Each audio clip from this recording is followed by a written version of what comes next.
Well, the whole thing is depressing.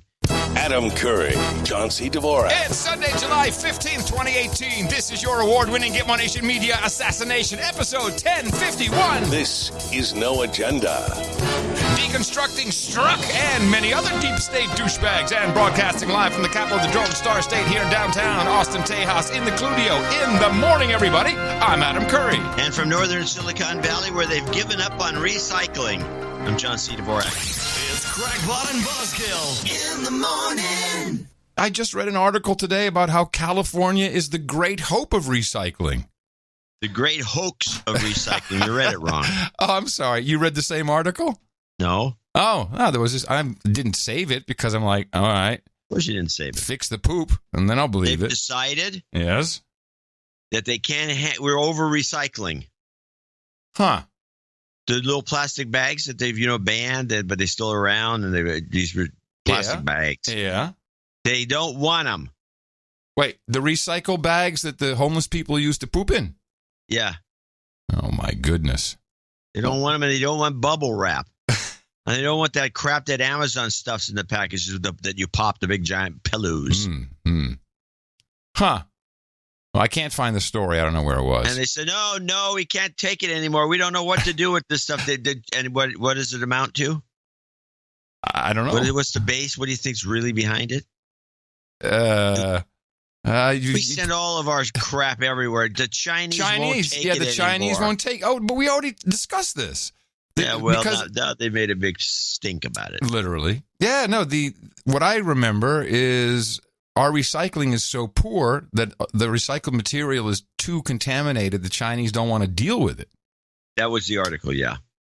Well, it was contaminated. In other words, they used to have a broader, if there's a little dirt in a bag or something, they didn't.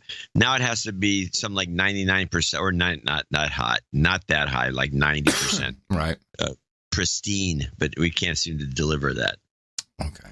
Well, I'm sorry. I can't warn you enough. But we do need you there on the scene, boots on the ground as the ship sinks. That is kind of important for you to stay in California. So they're putting all these bags in the dump. The way they used to do it. Yeah, the good old days. Nice. Well, before we get underway here today, I think that anyone listening to this program would realize that this would be a very important show, an important episode, in light of the enormous amount of energy spent on going through 9 hours of FBI testimony, which anything that involves C-SPAN is always a lot of work, and that came in Thursday. A lot of things that we need to look at with the lot of hate towards the U.S. from the U.K. Just a lot to do. I think it was obvious and important show. Would you agree? No. But I only say that just to be a dick? Contrary. Yeah, a dick. Just like the U.K. Did you see those photos in the newsletter? You're not going to let me finish my statement because I'm a little pissed off. Okay. The support we got for this show, I have other things to do with my life. Oh, yeah. I'm telling you up front, right? No, I'm serious. Look, why don't we just take the summer off? No. Let's just take the summer off. It's ridiculous. Take July off. That'd be a bad idea. Okay. Well, I just need to get it out of my system because it's just going to sit there festering because I'm pissed about it. Yeah. Everybody, can't wait for the analysis. Oh, it's going to be a great show. What, like 30 people maybe donated total, including under 50? Come on. All right, I'm done. Yes, I saw the pictures in the newsletter. I thought the pictures in the newsletter would get us more donations than it did. Yeah. Either that or maybe the pictures are so depressing that, it's... Well, it deterred it possibly. We did get a nasty note from some guy. I should read it. Now, let's just explain what we're talking about here. There were protests in the United Kingdom as the president was there, the United States president, and the protests were all about how Trump is horrible. He's a dick. He's Hitler. Shitler was my favorite. I had a new jingle for this. This is it. Here's a short Trump rotation. Racist, sexist, homophobic, xenophobic, Islamophobic, you name it. Now, name the voice.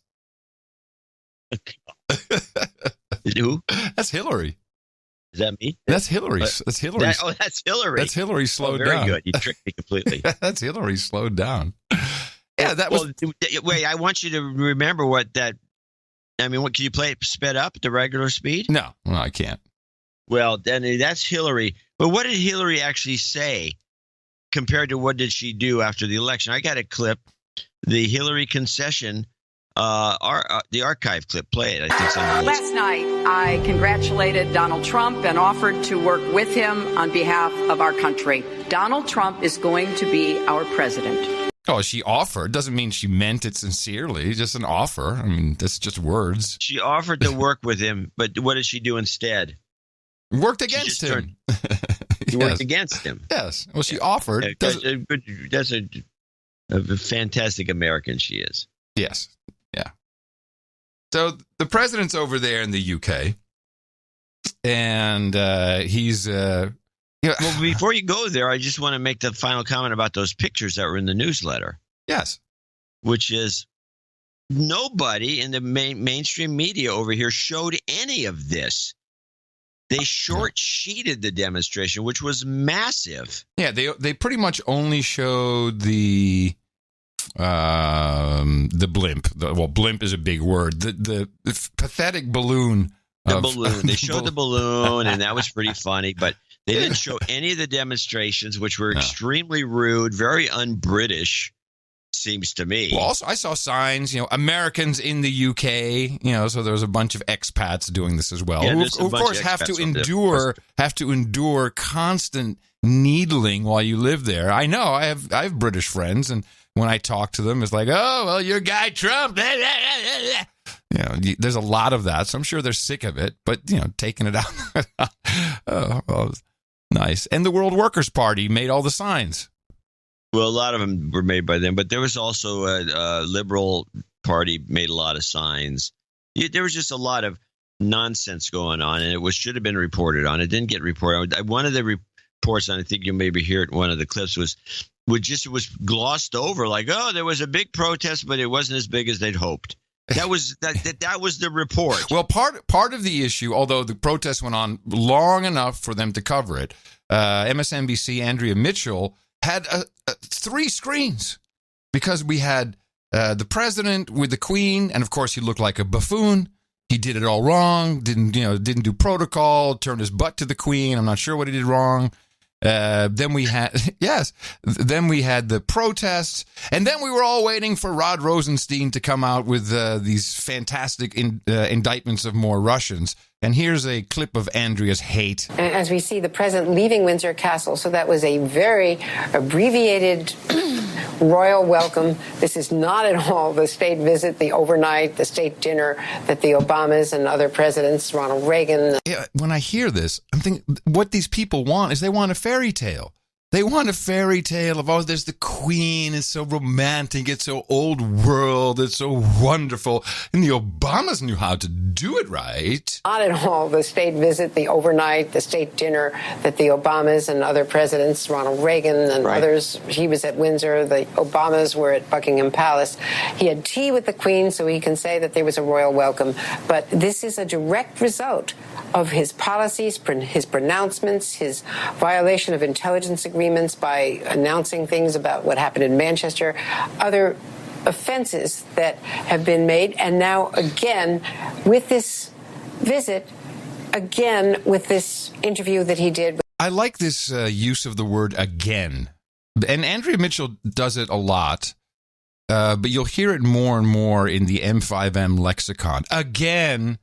Which is now we can just concatenate everything that has been said about Trump. The entire rotation just goes into the word again. Again. You see what he's doing? Again. Manchester, other offenses that have been made. And now, again. With this visit, again, with this interview that he did with the British tabloid, which so offended and could be undermining the Theresa May's prime ministership. We're going to have to leave it there. This has been a remarkable split-screen show, a three-way split. The protesters in London, and of course what's happening at Windsor, and most importantly, in terms of the American election process, what happened here with Rod Rosenstein's announcement. Now, Trump did an interview with The Sun. That is the British tabloid she mentioned. And the interview was actually recorded on tape. It wasn't just a printed interview, which made it more interesting for our show. Here is the offense that our president made. And by the way, she's not my queen. I just want people to know that. Well, if they do a deal like that, it will most likely, because we'll be dealing with the European Union instead of dealing with the UK. So it will probably kill the deal with. If they do that, their trade deal with the U.S. will probably not be made. What did you mean by because we have enough difficulty with the European Union? You know, we're cracking down right now on the European Union because they have not treated the United States fairly on trade. No, if they do that, I would say that would probably end a major trade relationship with the United States. I actually told Theresa May how to do it, but she didn't agree with. She didn't listen to me. What did you say? She didn't listen. No, I told her how to do it. That will be up to her to say. But I told her how to do it. She wanted to go a different route. So you would be prepared to walk away if they didn't give you the right terms? Oh, absolutely. I think what's going on is very unfortunate. Yeah. It's too long. You know, deals that take too long are never good ones. It's true. What did you mean by the UK when a being deal a turmoil? takes so long, it's somehow they never work out very well. I did give Theresa, who I like, I did give her my views on what she should do and how she should negotiate. And she didn't follow those views. I would actually say she probably went the opposite way. If you really look, she probably went the opposite way. That's fine. You know, she should negotiate the best way she knows how. But it's too bad. Oh, so offensive. Oh, no! So offensive to say these things. And he gave her, he said, yeah, here's how I would do it. And she went the other way. Okay. Yeah, the sun made a mountain out of a molehill, and everybody got all bent out of shape. And then again, there was all these crazy protesters, which were like completely unhinged. Yeah. With all kinds of mixed messages, which I thought were fascinating personally, especially the Brexit stuff. Because you can just see this is everybody that was in the street marching with Trump as a big piece of poop with red hair. Yes. Yes. Yeah. Every one of these people are not, they're all Remainers. Well, but Trump never went to London. ABC reported that he went to London and he met with the Queen, but they didn't mention he met with the Queen in Windsor and then he Castle. went to Blenheim, the big castle, to have his fancy dinner. That was with May and others. He never went to London. Yeah, he said in that same interview, he said, I didn't go to London because it didn't seem like people wanted to welcome me. And he says, by the way, you're not doing this to Donald Trump. You're doing this to the American people. You're being rude. Which is why, and I mentioned this again in the newsletter, which is why I believe the mainstream media in the United States did not play anything about the demonstration, because it would have gotten under the American skin. I mean, yeah, even the people who hate Trump, we can hate Trump in our country. What business is it of yours to hate him like this? I'll tell you why. No, because this is the Remainers who hate Trump. Yes. As you recall, Trump, multiple times has said, well, it wouldn't be a good idea if you guys stay in the EU because it's going to be hard for us to do a deal. We're doing a deal with the big bloc, and then we can't do a deal with you. He's friends with Nigel Farage. He was like, I can't wait. I hope that the people of England speak their mind and that they vote. That was the day before Brexit. And so, of course, he's complicit. He did it. This is the great thing. People are blaming Brexit on Trump. Yes, they are. And it was very clear in the protests. Yeah. So I understand what they're doing. They hate Brexit, and Brexit is going to go down to defeat because Farage took his foot off the pedal by quitting. Yep. And I blame Farage. Yeah. Well, there was plenty of hate back here. If you want to get into it, I have a multi-parter from NPR, which was beyond typical for them. I guess the silence means you're interested. Yes, I'm all ears. Yeah, you're interested. This is what I'm very interested. I'm very interested. Well, NPR still has credibility, certainly with They have the a left. ton of credibility. Yeah, they got a lot. Even though their news director was unceremoniously fired for being a douchebag in the #MeToo movement, their news is still pretty good. But listen, this is on point, and Michael Z did a bang-up job of helping me go. It was a very long episode. We cut it down to just a couple of clips here. But it's the way they're speaking, and there's multiple people in these clips. I'll try and mention them by name. Multiple people who are using existing but also new memology, I would call it, and trying to launch new memes. You know, because what do we have now? Not necessarily on his personal being, but about what he does. What do we have in the rotation? I don't have the rotation in front of me. Oh wait, no, there's I do have it. No, I don't. Web page. There's a web page somewhere for this. Oh yeah, it's Electric Weenie. Yeah, okay, that's Cosmic Weenie. Cosmic Weenie. I'm sorry, I should get these things right. Well, and it doesn't matter. Here are a couple. And the topics, this was really about Trump. And the topics discussed in this were his visit to the UK, NATO, and, of course, his upcoming meeting with Putin. European leaders are finding that there is no way to really understand this man. He is unpredictable to the point where they have no faith or trust in him. And I think it's forcing them to consider whether there are alternatives to depending on the United States, at least for the next 2.5 years, whether they have to chart more of an independent course. I don't think any of them really want to contemplate a closer alignment, for instance, with China, our great rival power, and certainly at this point Russia is out of the question. But they, I think, feel like they can't depend on America. They don't know what to expect, and this is a global political crisis. Lisa Lehrer, do you think it's that serious, a global political crisis, or do you think people are just kind of, listening to the president and thinking, well, wait 15 minutes and see what he says? Oh, no. Oh, no. I think it's a global political crisis. I totally agree with Michael. It's a global political crisis we are witnessing, John. I'm glad somebody told us because we need to know this for the show. By the way, the website is cosmicweenie.com/Trump_flaws. HTM? Exactly. I love you, man. Thanks for keeping with our show format in the style guide. That's very important. Here we go.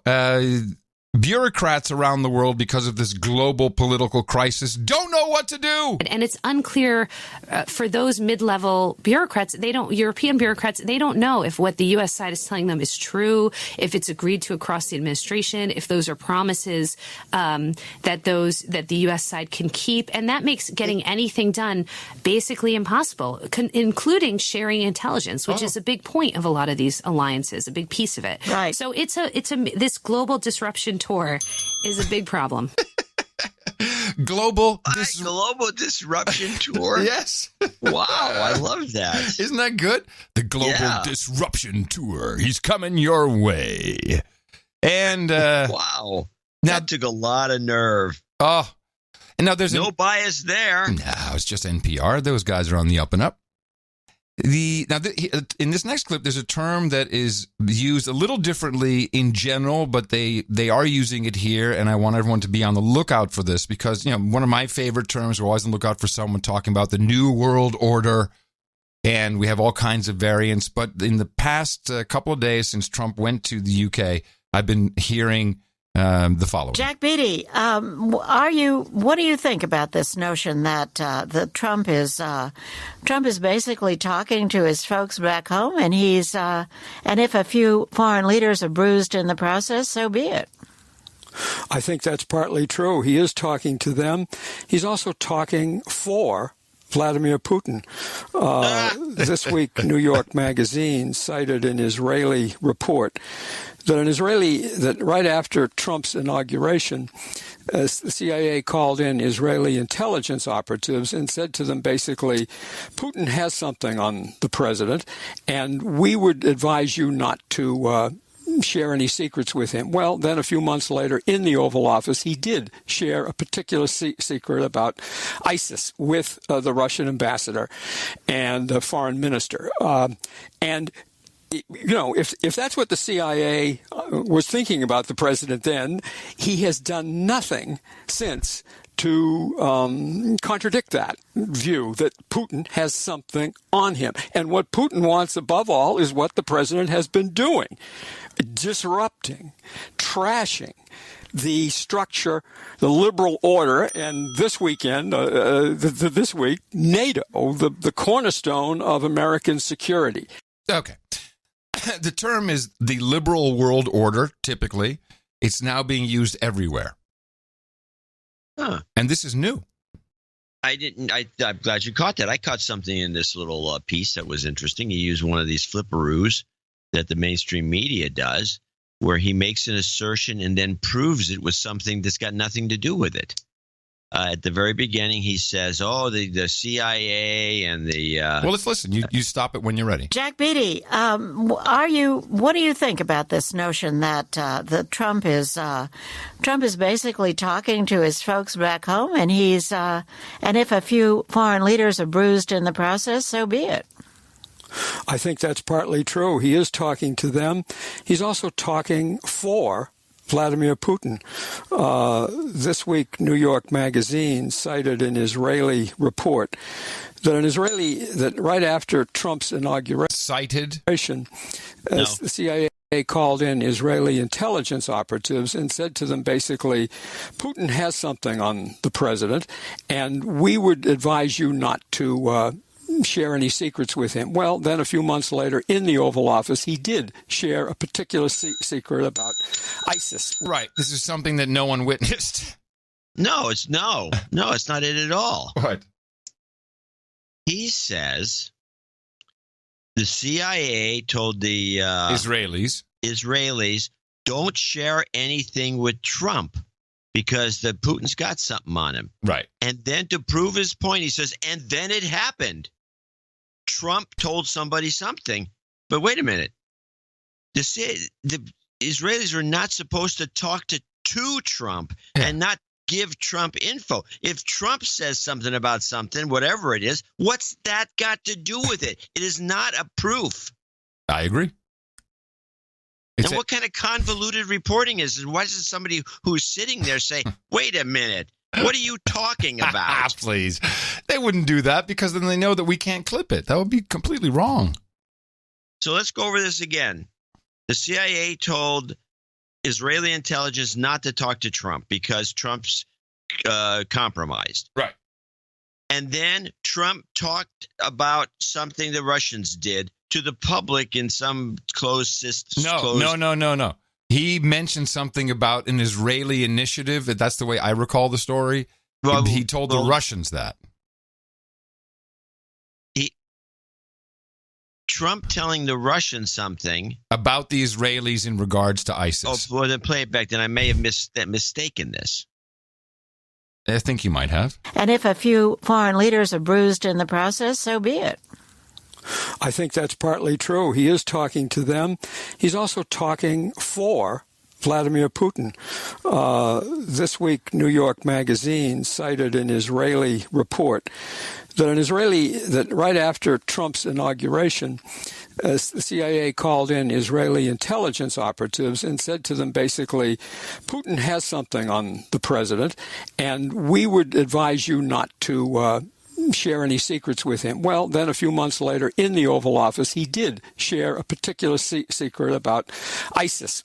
So what they're talking about is some highly sensitive Israeli intelligence on ISIS. I may have jumped to conclusions. Some of it still holds because the Israelis clearly didn't listen to that advice and they told Trump some secret. About ISIS. Yeah. But that could have been planted for a purpose to check Trump out. Mm-hmm. Whatever the case, the way this guy, what is it? Okay, the CIA knows that Russia has something on Trump, supposedly, which may account for the CIA's being so adamant about screwing with the presidency of the United States. Yeah. I mean, that would make some sense. What is it? I have no idea. It's the PP tape. Well, if there's something, there must be something. They must know. It's the PP tape. It's the PP. It's the PP tape. What else could it be? That's the one we all want to see. My life will not be complete until I've seen the PP tape. The guy does say something very weird at the end here that I do want to highlight. He structure the liberal order, and this weekend, this week, NATO, the cornerstone of American security. Oh, really? Is NATO the cornerstone of our security? Since when? Yeah. This is NPR. I just want to point it out. Well, I mean, maybe. No, it's the cornerstone of European security. Yes, it's not of course really designed it is. for. Of course we can protect ourselves. Yes.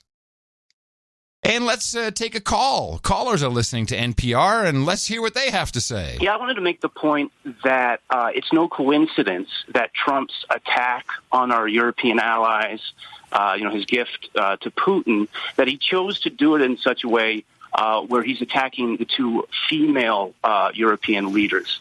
And if you put that in the context of what he said about Elizabeth Warren this week, who, I'm no huge fan of hers necessarily, but his implications about gently forcing her to take a DNA test, that's our president talking about our senator, making fun of the Me Too movement, I believe implying rape.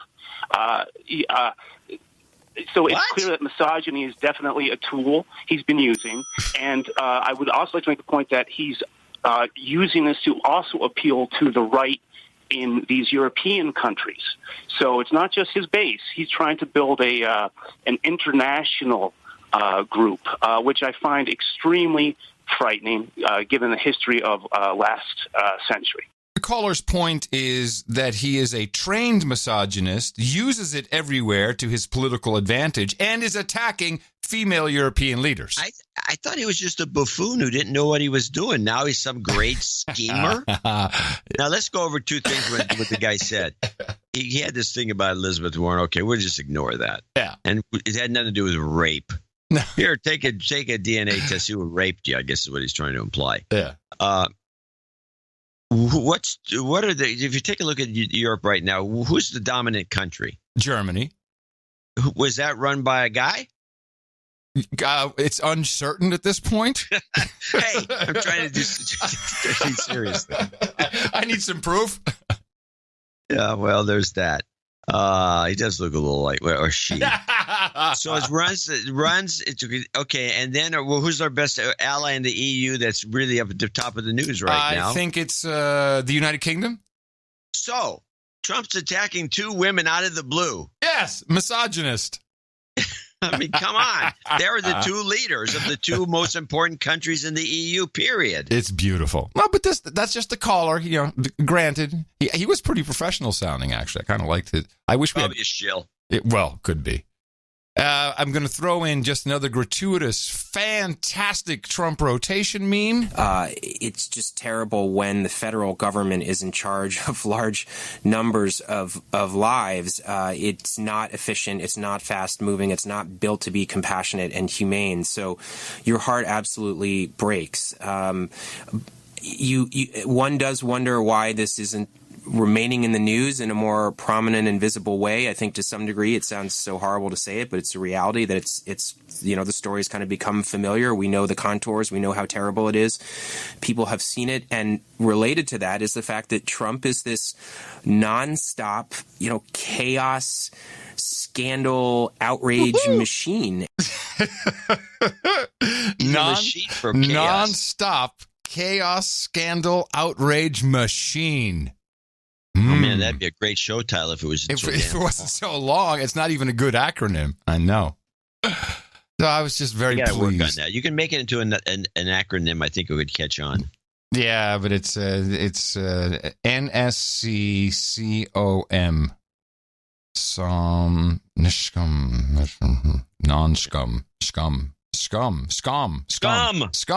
SCH. No, scum. It doesn't work.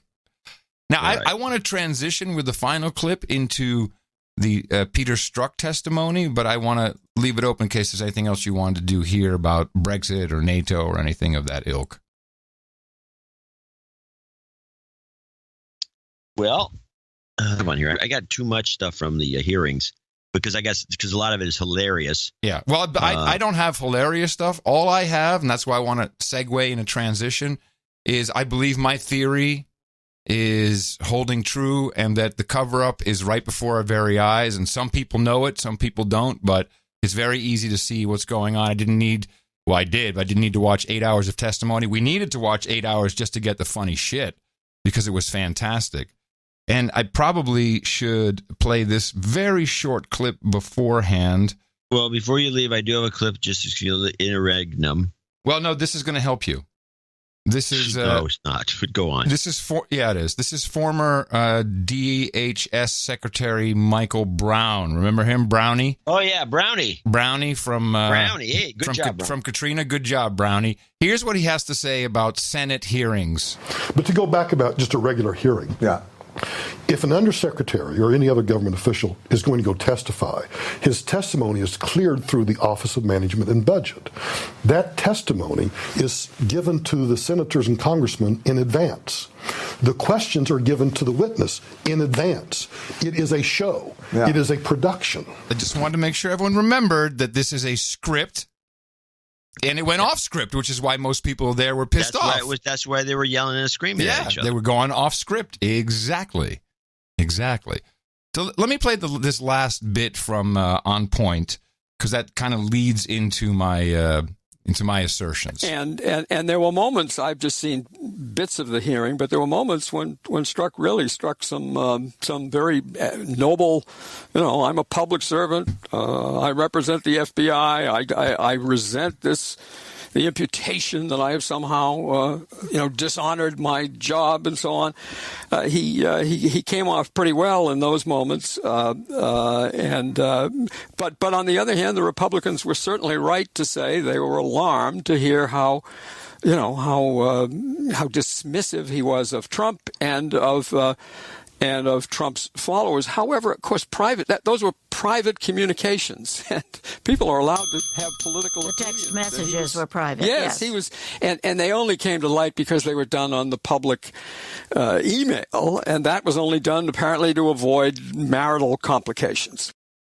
Okay, now I've been saying from day one that these text messages look nothing like two people in a relationship. My main thing was I couldn't find and I did as much work as I could on what we had available with the Unibyte encodings of emojis that were translated into these transcripts of the text messages, and I saw no lovey-dovey talk at all. There's just none. There's not a single heart emoji, no eggplant emoji, no peach emoji, no tongue emoji. Hey, I know my emojis.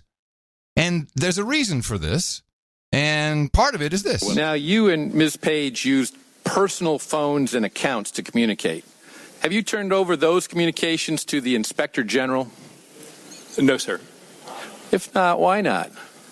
Sir, they asked, and working with my attorney, the Inspector General, and I arranged an agreement where I would go through my personal accounts and identify any material that was relevant to FBI business and turn it over. It was reviewed. There was none, and my understanding is the Inspector General was satisfied with that action. Okay. So what happened here is Peter Strzok was asked, very similar to Hillary Clinton, by the way. I guess that's how things work in government. Could you just go through all of that stuff and just give us what you find is relevant? Don't give it all to us so we can take a look at it. And he says, we had all of this stuff, all this personal stuff on iMessage and Gmail and GChat, and that was not relevant at all to the case whatsoever. So I guess all of the lovey-dovey stuff was there. All of it.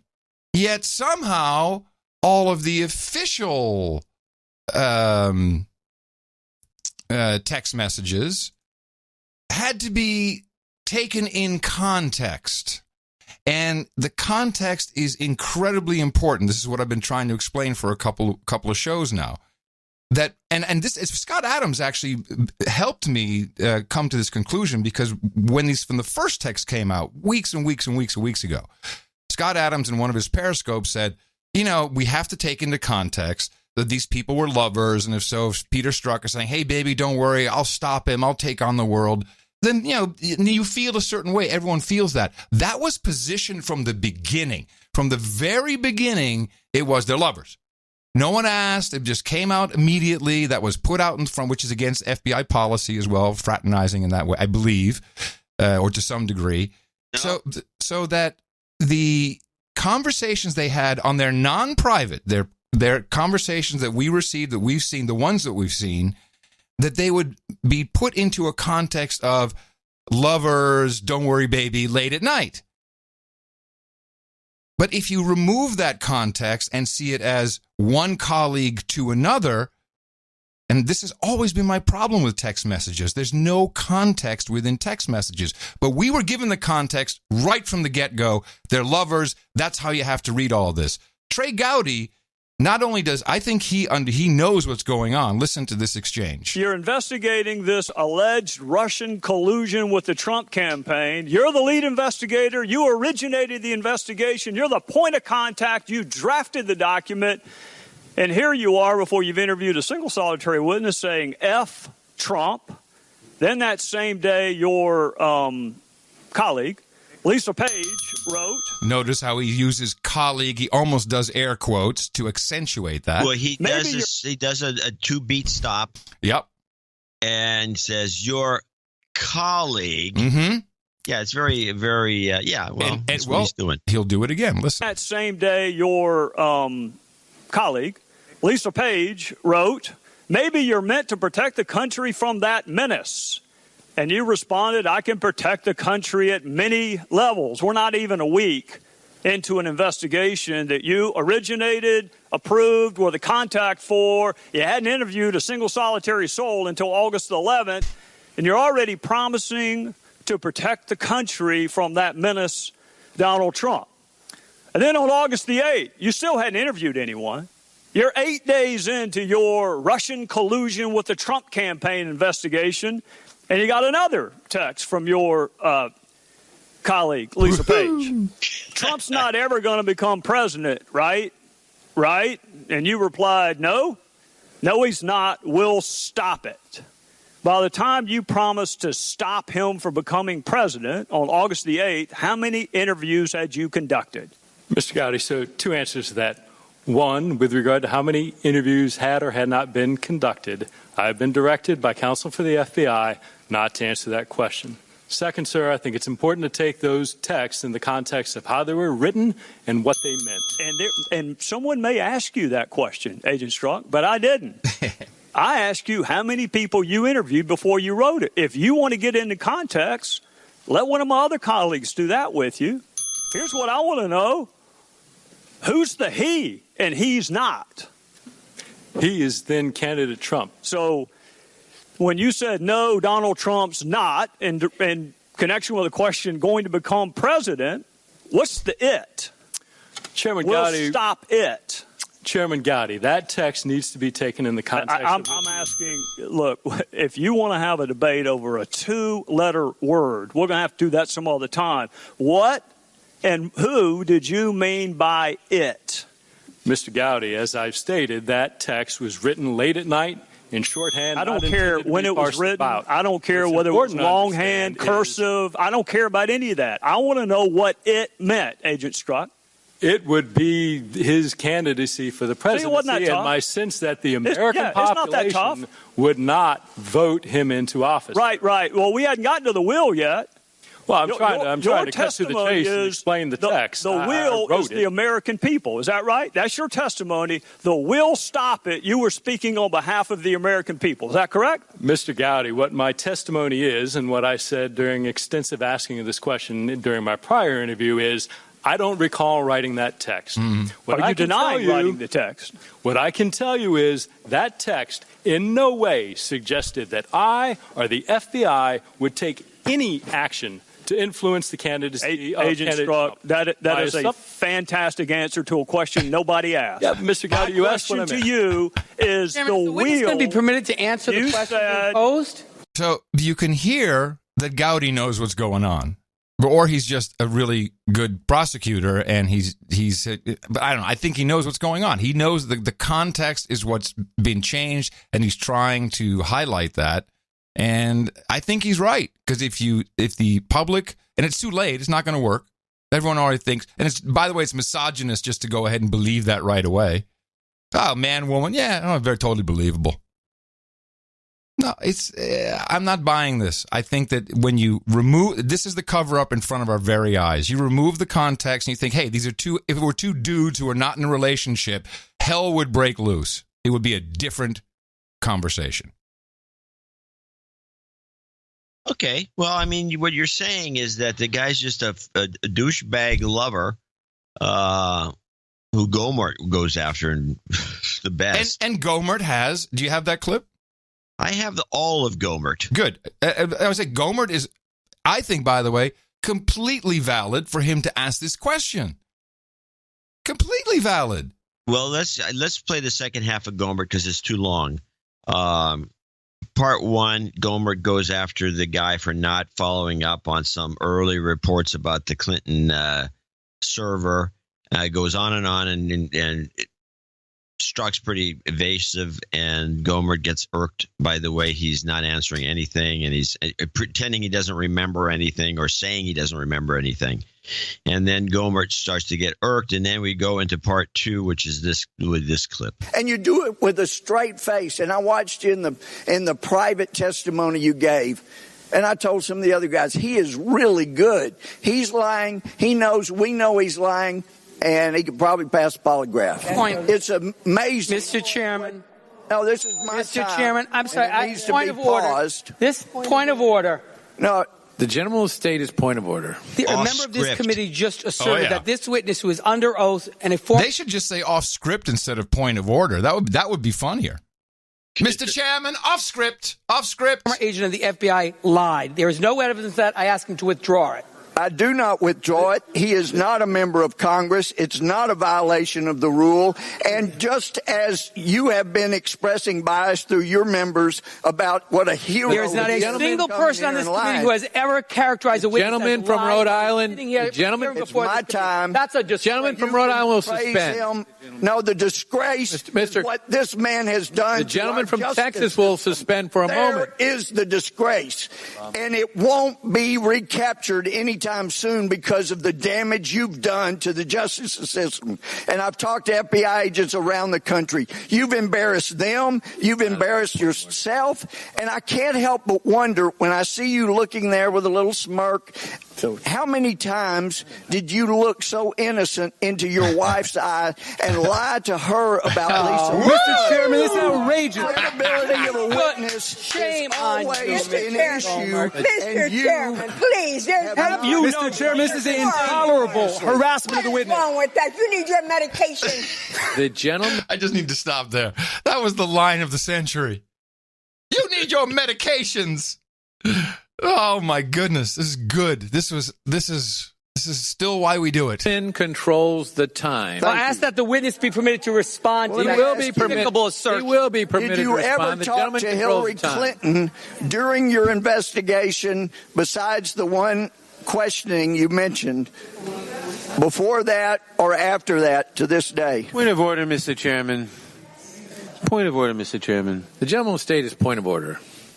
It is, I think, against the rules of the House for a member of the committee to be impugning the character of a witness. Oh, my God. He should ask questions to elicit. The purpose of this hearing is to elicit information. He should ask questions to elicit information.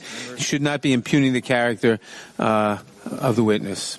The gentleman is advised the rules of the House only are directed to members of the House and the President of the United States.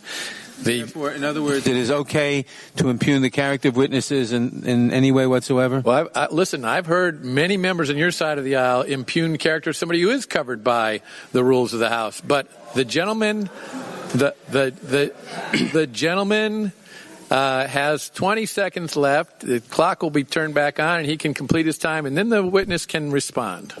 So if you talk to Hillary Clinton, other than the time she was examined in front of the witnesses? No.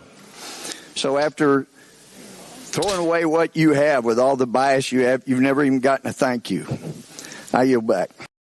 Did you ever see a reaction shot of Strzok when Gohmert was doing that? Because I couldn't find one. I think there was a couple in there. it was during the thing, not when he really chewed him out. But I don't know. By the way, there was just as an aside, there was a clip going around the Twitters of Strzok making this kind of alien-looking face. Yes. Was that a shop job or was that for real? I found it. Okay. It was for real. I don't have the note here, but it was in the 5. I think it was around 5:30. Mm-hmm. 5 hours and 31 minutes. That period. Right. He drops his head and he looks up above and he gives that creepy look. And it was only a split second, but it was real. Yeah, well, shapeshifters can't hold it all the time. I mean, shapeshifter's going to shift, baby. I mean, it's all that there is to it.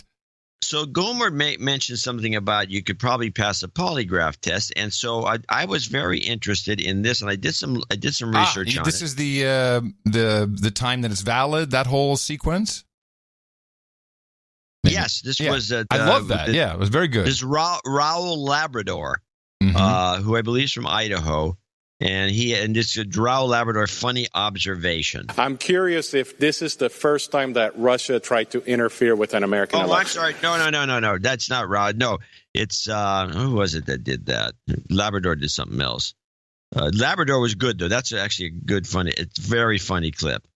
Why don't you play that and I'll figure. Oh, here it is. No, Out of Scope 1. Sorry. Out of Scope. Yes. Now I remember. This was good. When was the last time you were subject to a polygraph? Approximately 2 or 3 years ago.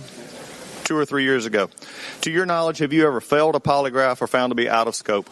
I've never failed one. I was out of scope prior to my last polygraph.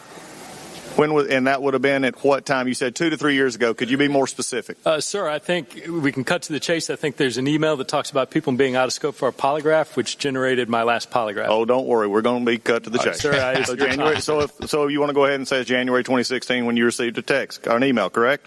Sir, if that's the date, I'll stipulate to that. I don't have those dates. Okay, we'll take that as a stipulation. Has an examiner ever accused you of attempting to use countermeasures during a polygraph examination? Not to my recollection, no. You received your email in January, as you've stated, and you've stipulated to. Your polygraph was out of scope in January 2016. To your knowledge, how long was your polygraph out of scope? Sir, I don't know. I recall it's the penultimate, the second to last polygraph I had was when I was a supervisor at Washington Field Office, which would have occurred somewhere between 2008 and 2011. My understanding of what out of scope means for the FBI is that polygraphs have a kind of 5-year span of effectiveness or validity. We had several people we were including me, trying to get read into a particular I'm glad you got this, John, because I was so busy with the other thing. I heard it, and I'm glad that you did some research on this, on the out-of-scope stuff?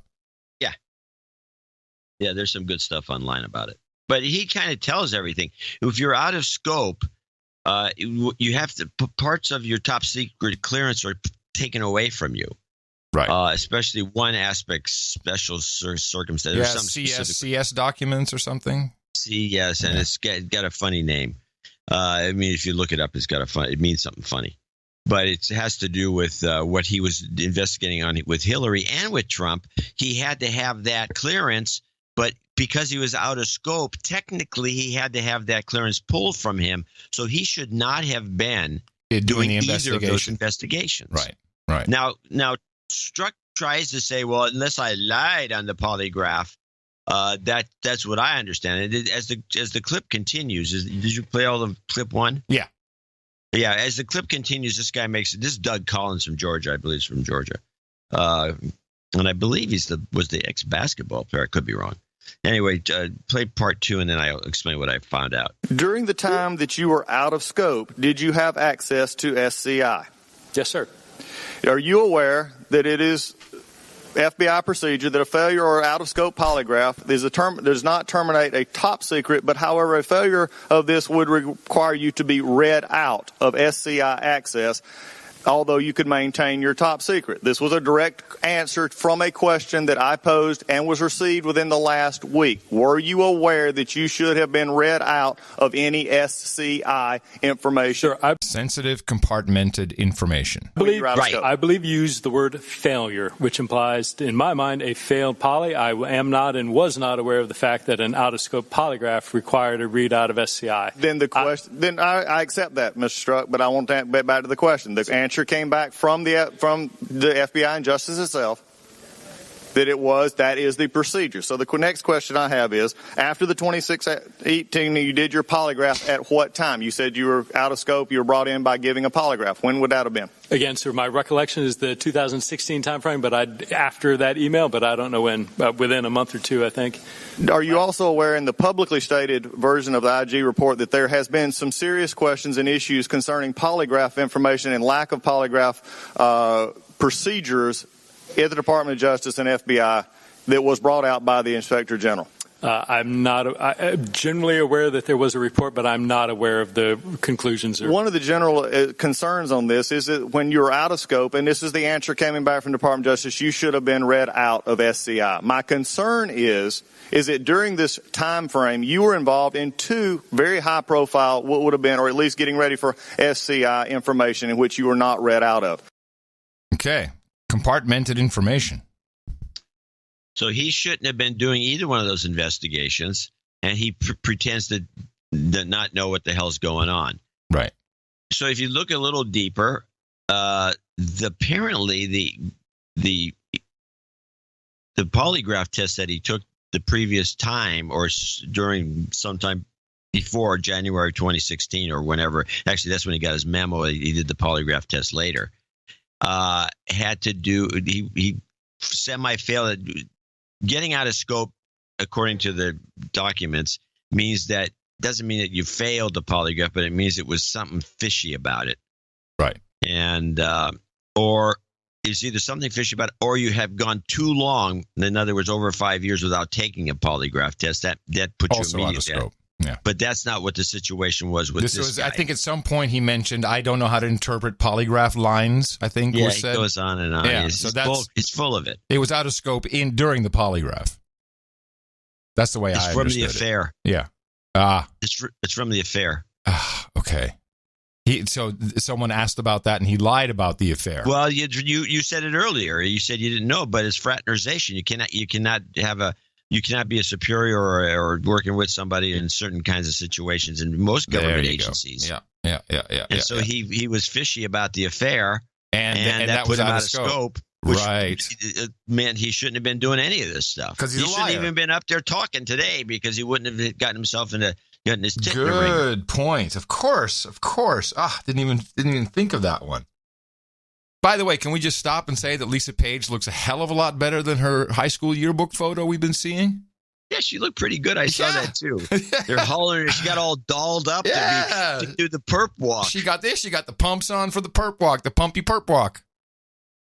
That's very fun. Yeah. All right. So I want to get two things. I want to play the chairman of the committee had Strzok read from his document. Yes. Yeah. Read his. And I thought that was funny, and I think that's worth playing. And then I also want to play a couple of things the Democrats did that cracked me up. So let's see, what do we get? Oh, by the way, I have an ISO here for consideration. Okay, I'll give it a listen here. It says Stroll douche. I was playing it already. Here we go. Oh, I'm sorry. Hi, how was Trump other than a douche? Hi, how was Trump other than a douche? I'll take it. It's a good recommendation for end of show. Hi, how was Trump other than a douche?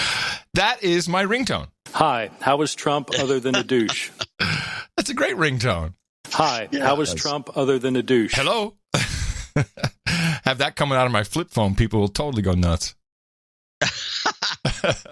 All right, where is this?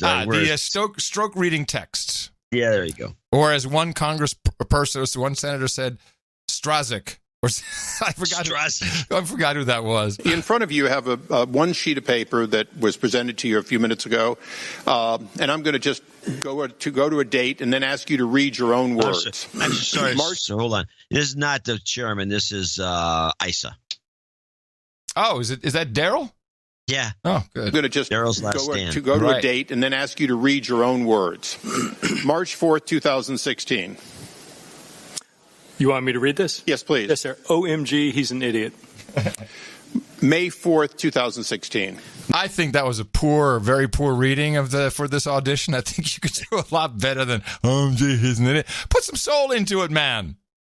Do something real. OMG, he's an idiot. You want me to read this? Yes, please. Yes, sir. OMG, he's an idiot. May 4th, 2016. Now the pressure really starts to finish MYE. July 19th, 2016. Hi, how was Trump other than a douche? Melania? July 21st, 2016. Trump is a disaster. I have no idea how destabilizing his presidency would be. August 6th, 2016. I don't believe I wrote this text, sir. Okay, it's been attributed to you, so we'll go on to the next. Incorrect. August 8th, 2016. And I'll preface it by saying this for context. Ms. Page said, not ever going to become president, right? Right? No, he's not. We'll stop it. Repeat that again. No, he's not. We'll stop it. August 15th, 2016. I want to believe the path you threw out for consideration in Andy's office, that there's no way he gets elected, but I'm afraid we can't take that risk. It's like an insurance policy in the unlikely event you die before you're 40. On October 20th, 2016. I can't pull away and I defer to the chairman whether you can just use one letter if you don't mind. What the F happened to our country, Lise? Okay, read it again that way. Sir, did you not? Was it not intelligible? You just want to hear it for me to repeat it? Please. Okay, sir. Sure. Happy to indulge you. I can't pull away. What the F happened to our country, Lise? I want to go back to the Gowdy bit because now we're talking again about the who is the we. And in the first case, because Gowdy did a pretty good job on this with him, in the first case, it's, we, that would mean the American people, and here's how Gowdy. Yeah, I know what you're going to pull. It's a good clip. Your testimony a couple of weeks ago was the we meant the American people, which I found confusing because on November the 7th, which is the day before the election, you said this. You were concerned that those same American people that you were speaking on behalf of might actually elect Donald Trump president. So you said, OMG, this is effing terrifying. I think we know what effing means. I'm pretty sure we have OMG down too. What was terrifying about those same American people you trusted to stop him in August, not stopping him in November? What was so terrifying about that, Agent Strzok? Mr. Gowdy, I do not have a copy of the transcript. We have not been provided that transcript. It's your text. It's not the transcript. It's your text. Mr. Gowdy, what I would say in that is, one, I was not referring to the American electorate at all. The American electorate I respect in their decisions, and their right to vote is absolutely a cornerstone of our democracy. So at no time did I insult or call into question the judgment or the power of the American electorate. What I was expressing in that text is my personal belief and my personal sense of how I saw and what I believed in the potential upcoming administration. And see, that's what I find so confounding, because in August you blamed the we on the American people, that the American people would stop it, because you don't want it to be you and Lisa Page. Mr. Chairman, and you don't want it to be the FBI. I'm given 5 minutes to answer. That's when you got to jump in. Oh shit, they're onto it. Questions. We have indulged this harassment 9 minutes. What I find confounding, Agent Strzok, is you were counting on the American people. That was the we you referenced in August when you said we'll stop it. But the American people didn't stop it. He actually won. So then we go to March of 2017, and you're already talking longingly about him resigning. We will stop him. And I agree. If it was two FBI dudes and there was no relationship, it would have been a very different freakout in America right now. Well, the whole thing is depressing. Now, I do have a couple of counter clips just so we can balance this a little bit. Gotten some notes from people thinking that we're just bashing or boosting Trump. I don't know what we're bashing. But let's say some of the Democrats. Can I just stop? Yeah. You and I could make more money if we decided to just go all nut job, right-wing, Republican, alt-right a-holes. We could make a lot more money. Yeah, we could. We could do very well for ourselves as a couple. It's a consideration. It's a consideration at this point. No, it's not. Shut up, man. I'm doing a pitch. Shut up. That'll be the day. Frogs are growing balls. We never went to the moon. Oh, wait a minute. I say that already. Okay, here's there's a bunch of short clips. This is a typical of the Democrats. When they get the floor, every other guy's a Democrat, and they get the floor. Besides taking the floor by screaming and yelling all the time, the Republicans never interrupted the Democrats. Even when they said something like this. This is hearings Democrats from TB. Okay. You can't handle the truth. And the truth is, this is the most corrupt administration ever, and it's going to be exposed by Robert Mueller. Thank God. I yield back, and I thank you. Woohoo! Okay, that has nothing to do with the hearings, but they got to get their 2 cents worth in. Play hearings Democrats from TWOT. You recognize. Thank you, Mr. Chair. Mr. Chair, I don't know where to start. If I could give you a Purple Heart, I would. But this is the same reaction I had the first time I heard it. A Purple Heart is when you're wounded. And I say, both my grandfathers have Purple Hearts. It's just a tad insulting. Yep. Just a little bit on the insult. And it also shows, I don't know, ignorance. To start. And why did everyone erupt to it? I could give you a Purple Heart, I would. Where's the eruption? You deserve one. This has been an attack on you. This, by the way, fits in the social justice meme. He has literally been injured according to today's politically correct standards because words do actual harm. They really hurt you. Like a bullet. Yes, it is equal, just like, it's terrorism, really. Jeez. To start, if I could give you a Purple Heart, I would. You that's the best part. You might as well skip. I'm going to go to number 3. This is Nadler, the guy who is the reigning Democrat sitting next to the chairman. He would be the chairman if the Republicans take over. I must say before I begin my formal statement that this country has a number of emergencies right now under the jurisdiction of this committee, which we're not spending any time or any attention to. The leading one obviously being the fact that 3,000 children were improperly taken away from their families, and the administration seems either unwilling or, out of total incompetence, unable to return the kids to their families even under court order. We ought to be holding hearings about the intentions or the competence of the Department of Homeland Service, of the Department of Homeland Security on this question.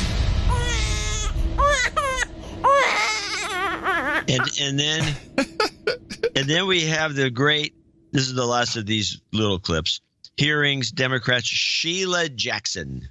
What we have not done is investigated the children being stolen away from their families, nor have we looked at our president meeting with Mr. Putin, getting his annual performance review while offending our NATO ally. He's getting the performance review. I thought that was a great line. Now, obviously, she went on, and I do have one ISO of her. She's condemning everybody that had anything to do with Hillary losing, and then she has this interesting mispronunciation of Julian Assange. Oh, yeah. This is Julian Assad ISO. With WikiLeaks, Julian Assange. Wait a minute. Now you're competing with your own ISO, man. I mean, that's a good one, huh? Let's just see. We have. Hold on. We have. Where is she? I like that one a lot. It is. Here we go. Here it is. Julian Assange. With WikiLeaks, Julian Assange. Hi. How is Trump other than a douche? With WikiLeaks, Julian Assange. I don't know. It's a toss-up. I'd like to come back to to my final clip in this series. Okay, then I have one more series and I'm done. Okay, and I'll just wrap this up because we've had the we. Now we understand that the we in this case meant between two FBI agents. And now we go back to the reason that Strzok was kicked off and that is the official term used, is kicked off the Mueller team.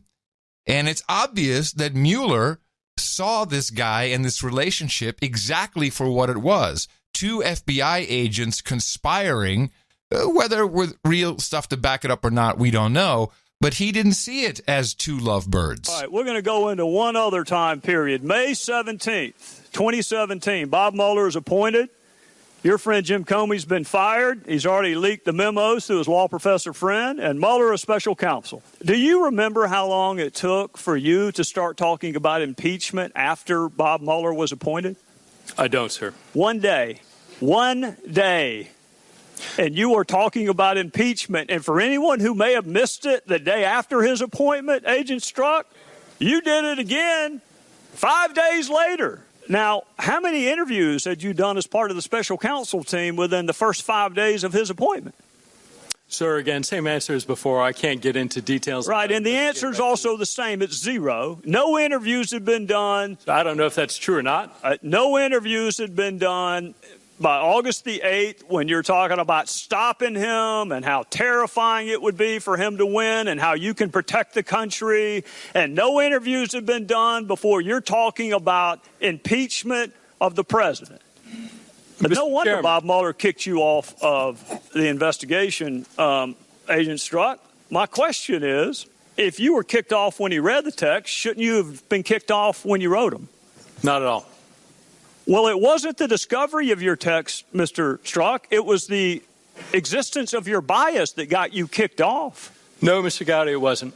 I do not have bias. My personal opinions in no way. Well, then why did you get kicked off? Why did you get kicked off? Mr. Gowdy, my understanding of why I was kicked off was that based on an understanding of those texts and the perception that they might create is something that... Hang on a second, Agent Strzok. Hang on a second. Perception. Integrity. You're saying it was the perception. There are 13 Democrats on the special counsel probe, including one who went to what he hoped was a victory party. That's a perception problem, too. They weren't kicked off. You were. Why were you kicked off? Mr. Gowdy, I cannot speak to Special Counsel Mueller's How long did you talk to him? The reasons why he did or didn't. How long did you talk to him when he let you go? My recollection, it was a short meeting, somewhere between 15 to 30 minutes, probably around 15 minutes. And your testimony is Bob Mueller did not kick you off because of the content of your text. He kicked you off because of some appearance that he was worried about. Sure. My testimony, what you asked and what I responded to, was that he kicked me off because of my bias. I'm stating to you it is not my understanding that he kicked me off because of any bias, that it was done based on the appearance. If you want to represent what you said accurately, I'm happy to answer that question, but I don't appreciate what was originally said being changed. I don't give a damn what you appreciate, Agent Strzok. I don't appreciate having an FBI agent with an unprecedented level of animus working on 2 major investigations during 2016. Bingo, boom, shakalaka. Let me kind of take your position and try to explain what you're doing. Yeah. And tell me, you can tell me if I'm wrong. Okay. What this amounts to is that this was actually a conspiracy between Strzok and Lisa Page, who weren't lovers. Maybe not. We have no actual evidence. Well, wait, let me finish. I'm sorry. Who weren't lovers, but they were conspirators. Hence the reason for not giving up any of the texts that were personal, if you noticed, that from his personal phone, because if you looked at those texts, you'd see no lovey-dovey stuff, because there was no lovey-dovey stuff. They weren't lovers, they were conspirators, and that's the reason he failed the lie detector test. He may not even been grilled about having an affair, but this scheming and plotting against the current regime may have come out in some funny way. And there was a lot of hints in the people asking questions, including Gohmert, who said specifically you could probably pass a lie detector test. Exactly. And so what we have here is the elimination of a conspiracy by Mueller. Yep. Mueller saw it. He got rid of it. But we have to protect the agency, et cetera, et cetera. And so from the get-go, this lovers thing was dreamed up, and it was a. And no one's questioned this. Have we seen an interview or even a paparazzi shot of either of the other spouses? No. Do we know if has anyone filed for divorce? Is there separation? There's no reporting. I really don't know. But you'd think that in today's shit, man. Today's paparazzi world, we're tracking people on airplanes and making up stories about them. So why wouldn't someone do that? Why isn't it out there? I don't know. But I agree with you. I think that's the polygraph. I hadn't put that together. You nailed it on that. You nailed it. That's the out of scope part. But for the rest, it's just two people conspiring. And they had Andrew McCabe and all kinds of other people involved in that. Insurance policies. It just becomes a little more real when you remove the lovey-dovey thing, which was given to us as fact from the get-go. Yes, it was a smokescreen from the beginning. Yeah, that's the cover-up. And that's how they can soften all this. And you hear everything from the NPR interview, like, oh, that's ridiculous. That's his private life. Everyone has to, because of course, everybody feels that way because people are sick. People have affairs. Probably people who are presenting these programs to you know what that's like. So, that'd be horrible if someone, no, that's just my opinion. Yeah. So it's a war of your mind is what this is. It's a good one. It's fantastic. It is one of the best openly covered up things I've ever seen. Well, I like this angle. I'll subscribe to it because it does make more things fall into place. Your emoji thing is what triggered the whole thought on your part, obviously. Mm-hmm. And then and you were skeptical about the affair from the beginning. Mm-hmm. I just took it for granted. I was mistaken. I think now that I look at it, because it's the only thing that actually makes sense. And these two guys, this guy's a bad actor, and he looks like one. Well, and maybe he is a lizard. I have a real no agenda out there alternative theory. Okay. Okay. Peter Strzok's Wikipedia page is incomplete at best, and probably some of it's fabricated. Peter Strzok, his son, he's actually Peter Strzok Jr., and his father, Peter Strzok Sr., worked initially as a lieutenant, I think lieutenant colonel. And I'm looking from old newspaper clippings, actually, so this is not just some web page, but it's a newspaper clippings. And later for Bell Textron, but first it was Army engineers, and then later, here we go, Lieutenant Colonel, U.S. Army Corps of Engineer. Later in intelligence, that would be Defense Intelligence, and then after retiring, he worked for Bell Textron, and this period happened for 6 years. With his son there with him and his family. Do you know where he was? Where Peter Strzok Jr. grew up? In Iran. Oh. Peter Strzok Jr. grew up in Iran. And this is not reflected on his Wikipedia page. But his dad, there's a pretty good interview about him that I have here. Now, what was the years? Do we know? Yeah, I think it was Shah years, obviously. It was Shah, for sure, it was Shah years. He actually liked Khomeini. His dad was a fan of Khomeini. I'm seeing if there's a date in here. It was a judgment error. Anyways, Strzok, whose job was Bell Textron, was terminated when he left Iran.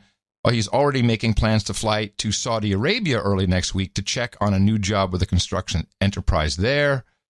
Let me see where it talks about his kid. Somewhere it says here that his son left when his son was 6 years old. Now, take into account. Now, and this is just a really out there theory. Yeah, I'm enjoying it. It's fine. Our listeners, the few of them that helped sponsor this show, are enjoying it too. Continue.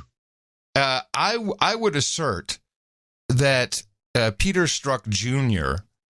And of course, he was a part of the whole FBI team and Department of Justice when Obama was doing this off-book deal with Iran. Remember, this wasn't something that went through the Senate. It was an agreement that he wrote. Billions of dollars went over there. Valerie Jarrett definitely pushing for an Iran deal. There's a lot in the Strzok text and a lot that he says in his testimony I think that there's a distinct possibility, and I have to go much deeper on this. I'm going to need help from our producers. I think there's a distinct possibility that Strzok Jr. was actually a spy for Iran. And that who knows what this hearing is about? Who knows who's involved? Maybe, for all I know, Mueller is trying to out this guy. I don't know. But there's something. Well, how about this? Let's take it a step further if you're going to go in this crazy direction, which is nuts. Yes, I agree. To do business with Saudi Arabia, a lot of people realize that John Brennan, the CIA director, turned Muslim. Yeah. I would assume it's possible that Strzok Sr. turned Muslim and Strzok Jr. is a Muslim. Thus, he could work with Obama quite easily, who I still believe is a Muslim. I know it's nuts to think that. But if you read the documents by Daniel Pipes, a very renowned researcher at the Hoover Institute, and he's got essays on this, he says there's no doubt that Obama's a Muslim. And I don't understand why nobody even wants to discuss it in an open forum or ask him. Mm-hmm. I mean, he said a number of times that he's a Muslim, but that people go, oh, no, you're not. So there's a narrative going on that may or may not be, based on Muslims doing some business. And Trump, it looks like he hates Muslims, so you'd go after him, even though he may or may not hate Muslims. You don't know. I mean, he's just skeptical of Muslims, let's say. So there's a lot to be said for that thesis. I like the conspiracy thing, I think, is a little more solid, obviously, than this. But the fact that this is all expunged from his wiki page is pretty telling. In 2011, there was an Iranian plot to kill the Saudi ambassador. Right. The FBI special agent who signed the complaint regarding the Iranian Quds forces and this assassination attempt. Strzok. Mm-hmm. Yes, sir. Yes, it's a DEA officer. That's a DEA case. I don't know why FBI's in it all of a sudden, but I thought it would be. Why would it be DEA? Oh, if you read it's a very lengthy document. Drug Enforcement Agency. Yeah, it was DEA's case, and it got taken over by the FBI. And I'm a little incomplete on this. But I'm just seeing all these different things in Strzok's background related to Iran, not reflected in his official or semi-official biography. We all know what Wikipedia is. This was Mansour Arabasyar, sentenced in New York federal court to 25 years in prison for conspiring with Iranian military officials to assassinate the Saudi Arabian ambassador to the United States. Who hates the Iranians is the Saudis, who also moved to Saudi Arabia. Strzok's family, after they were in Iran. Yeah, that's very spooky. Now, it's just an out there theory. It really is. And I don't think it's that far out. The only reason I say that is because this information is not in the wiki page. But it would give Strzok much more incentive to go so idiotic about Trump, because he knew one thing for sure. Trump was going to blow up the Iran deal. And this guy, if he truly was an agent or an operative or maybe just an Iran lover, that would make a lot of sense that he would be so adamant about stopping the guy. Yes. None of this brought up, of course, except on the No Agenda show. And with that, I'd like to thank you for your courage and say in the morning to you, John C., where the C stands for Context Dvorak. Well, in the morning to you, Mr. Adam Curry. Also in the morning to all the ships at sea, the boots on the ground, the feet in the air, the subs in the water, and all the dames and knights out there. In the morning to our troll room, noagendastream.com, where everybody listens in live. And we appreciate you showing up and helping out as you are duty bound to do so, and to troll, because it is, after all, the troll room, noagendastream.com. In the morning to Mike Riley, 2 in a row for Mike. Brought us the artwork for episode 1049 and 1050. The title of that was Chip In. And this was Elizabeth Warren, apparently on a San Francisco stoop, begging for money in her sleeping bag, and with holding a sign and a cup. And the sign says, "Stop Kavanaugh, anything helps." And this was related to her emails that she sent out asking to chip in for $3 to stop Kavanaugh. So it was great, Mike. We got a chuckle out of it, and it was just a good piece of art, and we appreciate your work. NoAgendaArtGenerator.com is where Mike uploaded his artwork, and you can too. We don't just use it as album artwork. We also use it in newsletters, and it is a big part of the success of the No Agenda show. So thank you, and thank you all the artists. Well, we only have two people to thank as executive producer and associate executive producers, although from the looks of things, I was predicting we're going to have our annual nobody produce the show, which does happen. At least it's happened every year. And this was going to be it. But no, luckily, Heather Fucinari in Fullerton, I hope I got her name correct, 33333, comes in, and she's the executive producer for the show. In desperate need for some jobs, Karma, as when you read this, I will be on hour 72 of IT deployment. Wow. I recently interviewed for a job that is a perfect fit and desperate times call for desperate donations. I'm also 45 minutes away from a call from an IT recruiter. This show has saved my sanity for almost a decade, and I hit my husband in the mouth as soon as he started courting me. You should put it on your... actually, may I recommend that when you have an executive or associate executive producership, you put that in your profile on Tinder or Match or eHarmony, or this could either you'll get lucky, very lucky, or you won't have to deal with something that just won't work out in the end after all. Right, and it won't.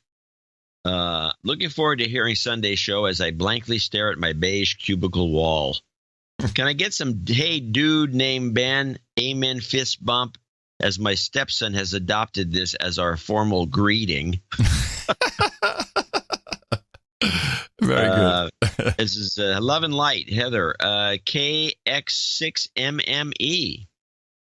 Adam hilariously used the bastardized NATO ICAO phonetic alphabet in a previous donation. I did. Well, it should be Kilo Kilo 6 Mike Echo. I wonder what. And 73s to you, Heather. Yeah, all right, 7-3s, baby, and some 88s. He's just a dude named Ben. Just a dude named Ben. Just a dude named Ben. I think his first name may have been Ben. So a guy named Ben, a dude named Ben. Amen. Fist bump. Jobs, jobs, jobs, and jobs. Let's vote for jobs. You've got karma.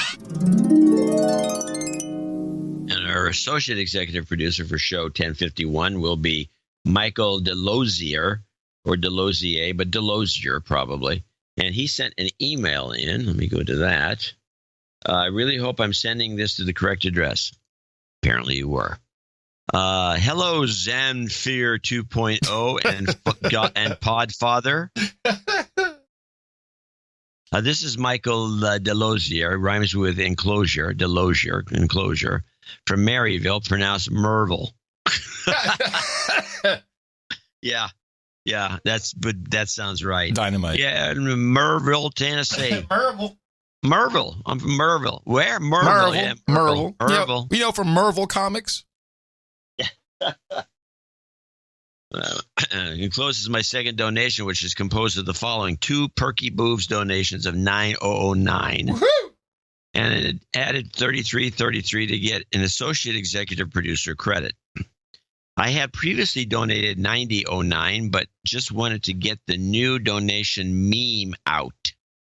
To anyone who might like the lift the boobs donation up a bit. An uplifting donation. So we got 3 boob donations. We got the Perkies at $9.09, regular is at 8. What is it? 8.008 boob. Yeah, 8.008. That's because it spells boob.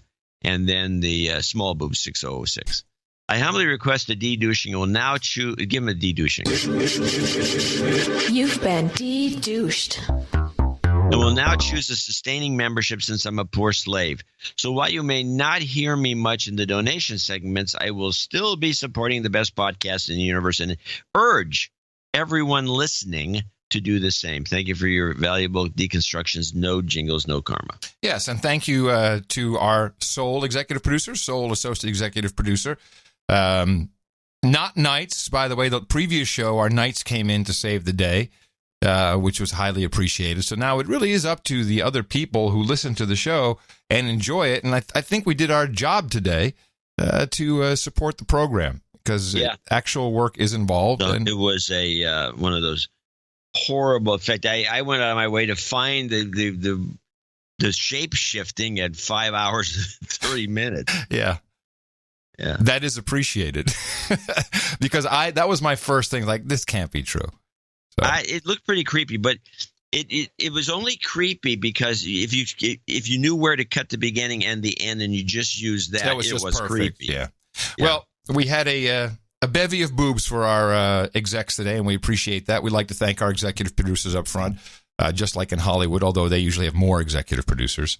But it's okay. Thank you. And we'll be thanking more people, just a few in our second segment. And please remember us for our next show. It'll be on Thursday. Remember us at Dvorak.org/NA. And I think we've brought you some deconstruction, which you can use to go out there and propagate the formula. Our formula is this. We go out, we hit people in the mouth.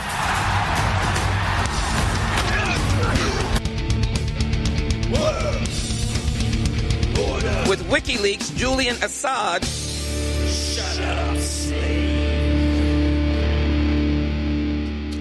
Update. France, the globalists have won the Globalist World Order Cup 4-2 against Croatia. Yeah, of course. Yeah. We had some people writing in. I sent you the note. You saw that note? Yeah, I saw. Yes, I saw the notes, but I don't think it really makes any sense now to deconstruct it. It's over.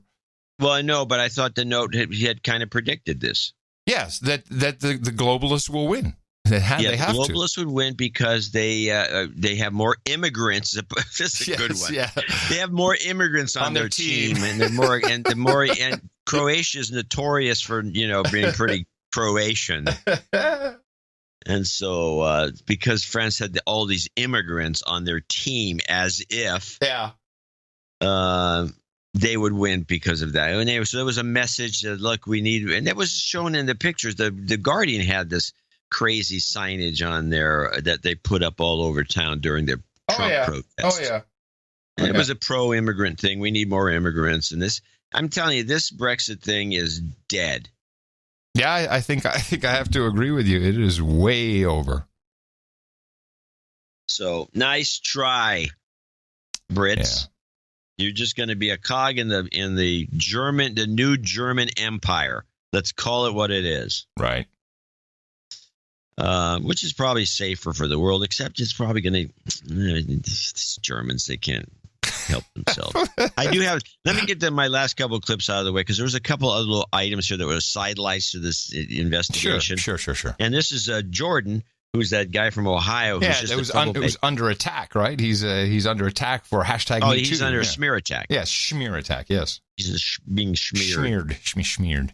Let's play Jordan and PQ. This is a little aside, and I wanted to play it because I heard this. I lit up like you would, and you probably heard this too and thought the same thing. I haven't done any research, but I think it's something we should keep in tune for. Jordan and PQG. Well, we'd sure like to know. I want to refer you to. I don't know that you have this in front of you, but this is the House Intelligence Committee's report. Chapter 6, there's a footnote on page 113, and it says this.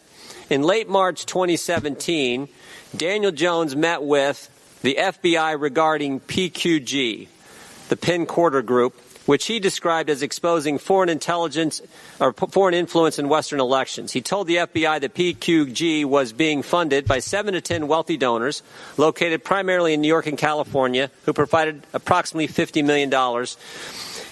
He further stated that PQG had secured the services of Steele, his associate, and Fusion GPS to continue exposing potential Russian interference in the 2016 U.S. presidential election. Are you familiar with this meeting Mr. Jones had with the FBI? I'm not, and I don't know if that's accurate or not, but I'm not aware. I'm going from the intelligence report that the majority issued from the House Intelligence Committee. I'm not aware of that meeting or who that is. Have you ever spoke with Daniel Jones? No. Do you know Mr. Jones at all? I do not. All right. Yeah, I did catch this, and it appears that our internal federal law enforcement, known as the FBI, has outsourced just enormous amounts of work to former colleagues who go off and start these little independent groups with just phenomenal contracts. The same goes for CrowdStrike, which we'll talk about in a moment. But this is the same. This is a group led by Daniel Jones, and he has been involved in government. Specifically, as he even notes on their own website, with the FBI for years. And this is what has happened: is we, just like DHS, we outsource it to ex-DHS a-holes so they can build all the naked body scanners. The FBI outsources their intelligence to their ex-colleagues and pays them good money because that when they get out, they'll be doing the same thing. Yeah, so it's a disgusting. It's that's actual corruption. Yeah, it is corruption. Yeah. Yes, it's total corruption.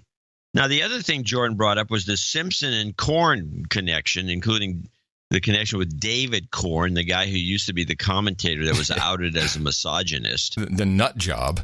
At Mother Jones, and he had something to do with this dossier in the beginning, apparently. And I just want to play this little clip because there's confusion over the possibility that there's two dossiers. Oops, I'm sorry. I accidentally ejected. Here we go. My direction from the FBI is that I may not answer that question. I got it. Let's go back to the email that you sent that you won't talk about. Are there 3 copies of the dossier as evidenced by what you said in this email? Sir, to be clear, I want to talk about this email. I want nothing more than all answer your you question want, but you're because not talking about it. You're not answering my questions. Are there 3 copies? 3 copies of what?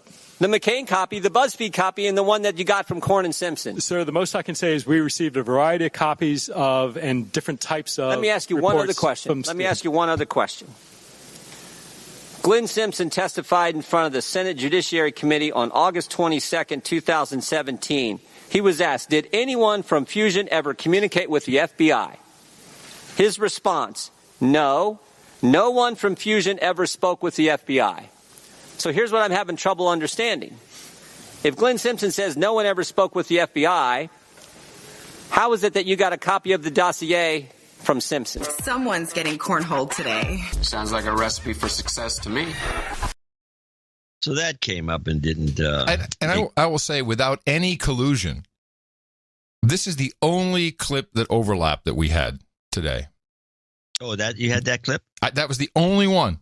Everything else, we had different things we brought to the to the party. Yeah, well, that's good. I think we have some second sense about this. It's inexplicable. Last clip. This is just a local analysis done by just a rap clip. This is only 12 seconds or so. It's the rap clip after they go through all their discussion of this event. And I want you to just listen carefully to this and tell me what do you think is wrong with the logic. Drew attention for the appearance of bias against the president. Strzok testified yesterday that the fact that he didn't leak any information about the Russia probe shows that his political views did not play a role in his work. Huh? Let me just understand what's being said here. Because he did not leak, that proves that he had no bias? That's what they said. Hey, makes nothing but sense to me, everybody. And in weather today. Jeez. It's unbelievable. And people wonder what's going on with your news. So right. I'm in one of the adult under 40s who's doing AP exams and stuff, and she's got her final year school, and she's taking a communications class. And who? Elise. She's one of Tina's daughters. Elise, yeah. How or Elise? Elise. E-L-I-S-E. E-L-I. Is she an adult? An adult under 40, of course. She's 21. Okay. Just to give you an understanding of why people are misunderstanding things or take things for granted. And she's taking a communications class, and she had to get an extremely expensive book, which is just another ripoff, another scam. These children go. This angers me. $100 for a textbook. Okay, scam. Yeah, big. And you could rent it from Amazon for $60. You rent a book from Amazon. Double scam. Yeah, scam. And I say, I'm in some of those textbooks, and she goes to the index, and sure shooting, there I am.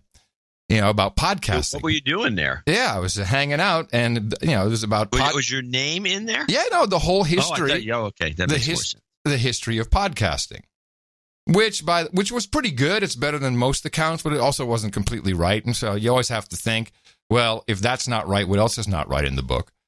And so then there's a question on a test.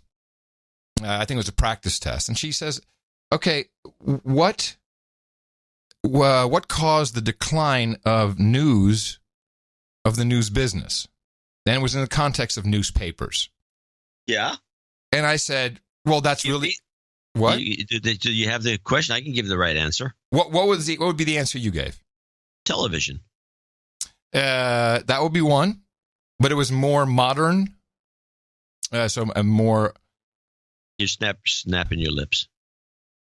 It was more modern. When the internet came along, what was the main thing? What brought the newspapers down? What did the internet do?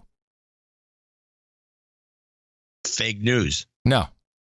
Classifieds. Oh. So it all depends on how you. That is an element. The thing is, okay, here's the history goes like this. It was actually television that really brought the newspapers to their knees, required all the stuff that took place in the newspaper business, from joint operating agreements, which were the thing that saved the newspapers, even though it was sketchy, to the decline of the evening paper, all came about because of television. Television sent the newspapers into their death spiral. Mm-hmm. Yes, the classified thing was propping up a lot of papers, and when Craigslist came along, although it was offered to the newspapers directly, even though I'm sure they don't discuss that in there, as a kind of a joint venture or whatever, the newspapers did their basic, we know how to do what we're doing, get out of here. And that was the end of that. Right. And that really hurt the papers badly. So, very badly, because that was it was, as you say, it was propping up their revenue. So I picked up the story and I said, well, I was there when this happened.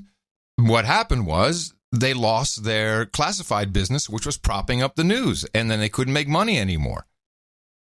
But the correct answer, according to the test, is the move to digital. That's the answer. I mean, if that's the type of thinking, critical thinking, and historical relevance people are being taught, you've got to question university. The move to digital was was a Hail Mary to try and save themselves. Because of the loss of the revenue of the classifieds, they had to go digital because that and the fact that newspapers weren't producing is, it's an arguable position that would be it's debatable. Right. It's debatable. I thought it was highly debatable too, and I think the move to digital is just too short of an answer. It's not that important. It's a complicated answer. It's a series of problems that took place, and the move to digital was just the last of what might be another event after the move to digital. Right. That further erodes their position. Yeah, you could say Facebook. And would that be the answer? I don't know. You could say Facebook or Google. Lame. This is shallow. This is requires a little more thought than this. So that's why you can get news reports like the ones we just played, and since it's only 11 seconds, I'll play it again. Drew attention for the appearance of bias against the president. Strzok testified yesterday that the fact that he didn't leak any information about the Russia probe shows that his political views did not play a role in his work. I mean, that's an abstraction, and it's an incorrect abstraction. If you think about it, at some level, it's a non sequitur. Yep. It makes no sense. Yeah, I know. Well, I can't help that. Yep. No. So she's taking. What is she doing? What does she expect to do with this certificate? What is she getting out of this? Degree? She's going to graduate. She'll graduate. She'll graduate from. She's in junior college. No. She's going to be a senior. She's senior. Senior in a regular school. Yes. And they're teaching this. Yep. It sounds like to be honest about it, I thought it was like a high school text. So what did they say about podcasting that was inaccurate? Oh, I'd have to get it again, but never mind. Yeah, it's not that important. It's not that important, and it's also my version of history. Who knows? Everyone can have a different version. It's fine. I really don't care. So now we have so the president's on his way to meet with Putin, and then the new meme is launched. He should not meet with Putin because Putin hacked our election. I like the fact that various Democrats are coming out and telling the president what he should or should not do. They're just grandstanding. There's no way he's going to pay attention to any of them. But this is the worst kind of grandstanding in front of the 2018 elections. Yeah. I think they're starting to blow it, to be honest about it. But the timing, of course, is fantastic. I think in the president's favor to have a new 12 new Russians indicted on the very last minute of your business week there on a Friday. I have a clip. You can play. I'd love to hear it. But first, I want to play the pre-clip, which is 12 indicted. Stunning detail. I think it's funny. Okay. Paula and Dan, the indictment against 12 Russian intelligence operatives is stunning in its detail, spelling out just how aggressively Russia was in stealing huge amounts of data from Democrats to interfere with the 2016 election. Stunning amount of detail. Well, I read the stunning amount of detail, which, interestingly enough, at times to the letter, is identical to a lawsuit filed in California in 2017 by George Webb, if you remember that name. George Webb is some ex-intelligence guy who was doing video after video after video. Remember this? No. We played a couple of his clips. He still does. It's like a daily video. It's like, could be 5, could be 15 minutes. And he was mainly talking about Podesta. And in 2017, he sued Podesta and other elected and public officials, including some in the Justice Department. And his allegation was that it was the Awan brothers who hacked into the Podesta system, DNC, the DCCC, and that it was those guys that did the hack, who obviously, with working for Debbie Wasserman Schultz, probably had access to a lot of things. And we know that these guys were just let off the hook very easily with some slap on the wrist for, I think, a rather outrageous banking fraud. I think I would get in more trouble. Well, yeah, you would. That's why I think the whole thing was some sort of a CIA scam. Well, who knows exactly? But the fact that some pieces of the indictment were I have both of them in the show notes, identical to the Mueller indictment of the spear phishing setup where they used Act Blues instead of Act Blue to have people click on that. I mean, all of this seems, you could say it was plagiarized. I don't know if it was, but to say, oh, such incredible detail. Yeah, it was a lot of detail for a Justice Department who never saw the server. They never saw it. The server. This is like the WTC7 won't go away. Well, thing. We need a jingle for it. The server got the server won't go away. What's in the server? Let me add something to this, and this goes back to the PQB that we were talking about.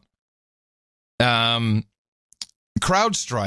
which has Ukrainian backing, Ukrainian co-founder, who hate Russians. I might want to point out, at least a lot of them do.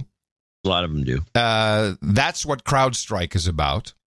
And the CEO is Sean Henry, good friends with Robert Mueller.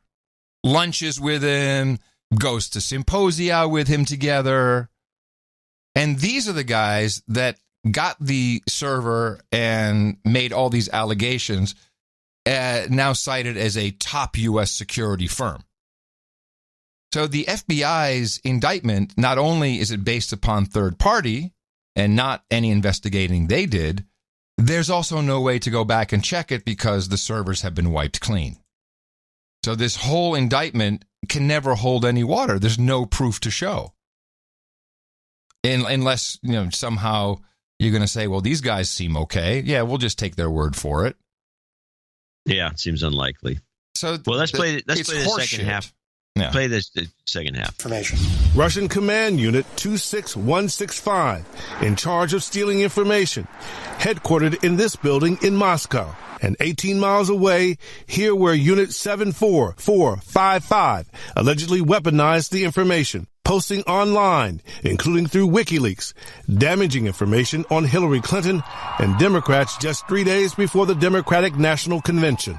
Mueller portrayed the Russians as nimble. One example in the indictment suggesting they appeared to step up their attacks on Clinton on the same day as... Nice cyber effect, by the way. This appeal from candidate Trump. Russia, if you're listening, I hope you're able to find the 30,000 emails that are missing.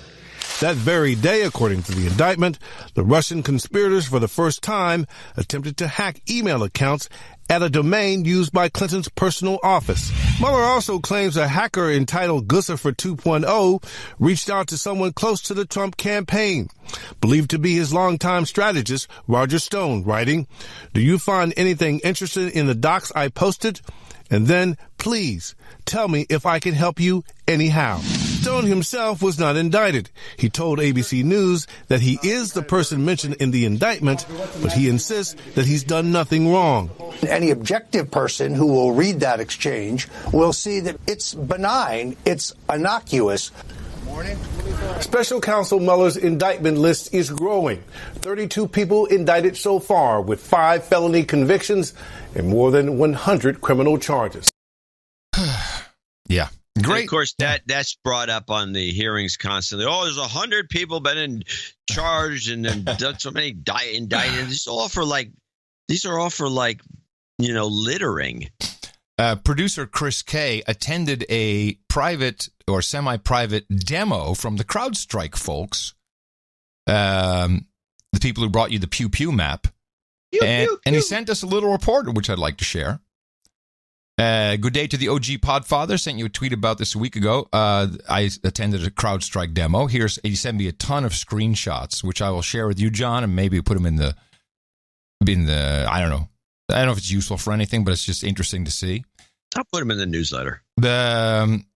It was an eye-opening experience. I did get a few jokes in on the Pew Pew map and them doing the DNC server hack job and not the FBI. Now, there's a producer, ladies and gentlemen. When I did that, they seemed quite proud that they did the DNC break-in investigation and exposed, those Russians part of the hack. They are thoroughly convinced it was the Russians and not an inside job, which is the theory I agree with. There was way too much data moved for it not to be done inside the network. I can't see them transferring that much info that quickly over an internet connection. Throughout the demo, they threw out a lot of buzz terms. They said their staff are all former CIA and NSA. It's the outsourcing of your intelligence.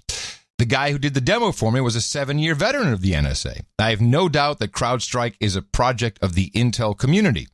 And now check this, because we know a lot of people who work at this company. They leverage Splunk to build out their product. You know, a lot of Podshow people went to Splunk. Brief me on this again. Splunk is a product that you put on, I think, on top of a database. It's basically a data mining engine, and it's used a lot for recommendations and for some funky way of using a database. I'm doing a poor job of explaining it, but it is a data mining tool. And a lot of the Podshow folks, and they went public, and everyone made a lot of cash over there. They leveraged Splunk to build out their product. I've used Splunk before, so I'm not surprised this is the route they went. It makes me wonder if Splunk is an Intel community project as well. Yes, and for them going public, I would say, yeah, probably. They were a very successful offering. I'm certain that the NSA is like the CIA in that no one ever truly retires. They truly retires to just move on to another arm of the organization. I learned a lot about that from my wife's granddad. He's a retired CIA. Well, he has a whole bunch of private stuff here about what he did. Back to the pitch. At times, I found myself getting caught up in the sales pitch on all the fancy screens. Of course, my no-agenda inoculations kicked in and pulled me back from going full retard. Never go full retard. That's what he says. We never got to the pricing structure. I'm still waiting for that whopper of a number to come back. It's a nice product, and I have no doubt it can replace antivirus, malware, and firewall functions at the desktop. just like the Cisco Firepower product, its strength is in getting enough people to use the product in order to learn and detect new exploits and attacks. They talk about machine learning, but they are very much using actual humans since the machines can't learn yet with the so-called AI. They refer to the team as the Managed Hunter Team, and they call them their Force Multiplier. And they also offer what they call their White Glove option. This is someone crazy enough to allow them to view all their data and step in when a live attack is detected and to remediate it for you. Anyone who chooses that option needs to be fired. Below are some of the buzz terms they threw out. I'm not sure if this will help the show, but I always want to share what I learned as a fellow dude named Ben. Yes, the dude's named Ben. Make it happen. As always, love the show. Grew up watching you on MTV and reading John's columns. I'm a bit overdue for a donation, so I need to rectify that before I fall into full-on douchebag. Here's some of the buzzword terms. 125 billion events a day. They only collect metadata. DNA of an attack. Nation states. An indication of attack, or IOA. Non-sales staff, all ex-CIA and NSA. IT hygiene, and built on Splunk. So, nice hyped-up company. Nothing there doesn't make sense. Led by a guy who was friends with Robert Mueller. Yeah. Who just indicted people based upon his buddy's information from his commercial company. I'd say shaky at best. To say the least. Yeah, or that. Now, that doesn't mean that we didn't have enough people going just ape shit over Trump having the audacity to go see Putin. And again, I think if anything, he set it up this way. Like, yeah, go ahead. Tell him now is perfect before I go over there. Let everyone go crazy and ask me to not go or to tell Putin to extradite these people. And so it's just all kinds of CNN was just going nuts. Oh, hold on a second. Was extradition requested? I bet it wasn't. It's being in the indictment? Yeah. Ooh, that's a good question. Well, I have it here. I guess I could look. I can do a quick search. I don't think extradition was asked for. Of course not. Let me just see. Will this open? Here we go. Let me do a quick search. Extra. No. Phrase not extra, not even found. So no. Of course not. No. No. Of course not. I mean, you think you at least go against the 26165 guys, let alone the 74455. Right. But also, an indictment is not a conviction, but you'd think it was. Anyway, so, Putin is crazy. Putin is a nut job. Putin is doing all kinds of crazy stuff. Actually, somehow he's smarter than that dummy Trump. Well, here's Meet the Press from this morning. This report that you and I were talking about before the show, it also notes that among the things the Russians did was mining for Bitcoin. Now, Bitcoin gets complicated, but basically what that does is you have a computer system that does incredibly complicated computations. And by completing them, the system allows you to generate more Bitcoin, which means the Russians generated money to make this happen. They literally minted money to hack our election system. Now, the president saying, well, I don't know if I'm going to ask for extradition is stunning. If someone broke into the Bureau of Engraving and Printing and stole American dollars to commit a crime against the United States, it would be an immediate call for extradition. They are literally minting money. No surprise. Yeah, that sounds like a good comparison to me. Wow, is this guy off the rails? Is that nuts or what? It's like stealing the plates and printing U.S. dollars. No. No, it's really not. Isn't that great? That's the funniest thing I've heard for quite a while. I'm going to give you a borderline clip of the day for that being so outrageous. Well, what say ye from clip number 2? And listen carefully to what she's really saying. This is Cynthia Hooper. Now, if Trump actually does go to Helsinki, meets with Putin and has some kind of cordial interaction with him, or even reaches a deal on something quite concrete like Syria, the Russian press is going to be able to sort of say that any naysayers to this new kind of détente or rapprochement are simply, again, echoing this old story of Russophobia, and that plays very well to the Russian people. Okay, so if I understand her correctly, if Trump and Putin somehow arrange to create peace in Syria. That's bad. It's bad because then everyone could say, because then the Russians can promote themselves as not being horrible. I mean, I'm speechless over this. What kind of illogic do these people deal in? And I love that she says rapprochement. She says rapprochement and Russophobia.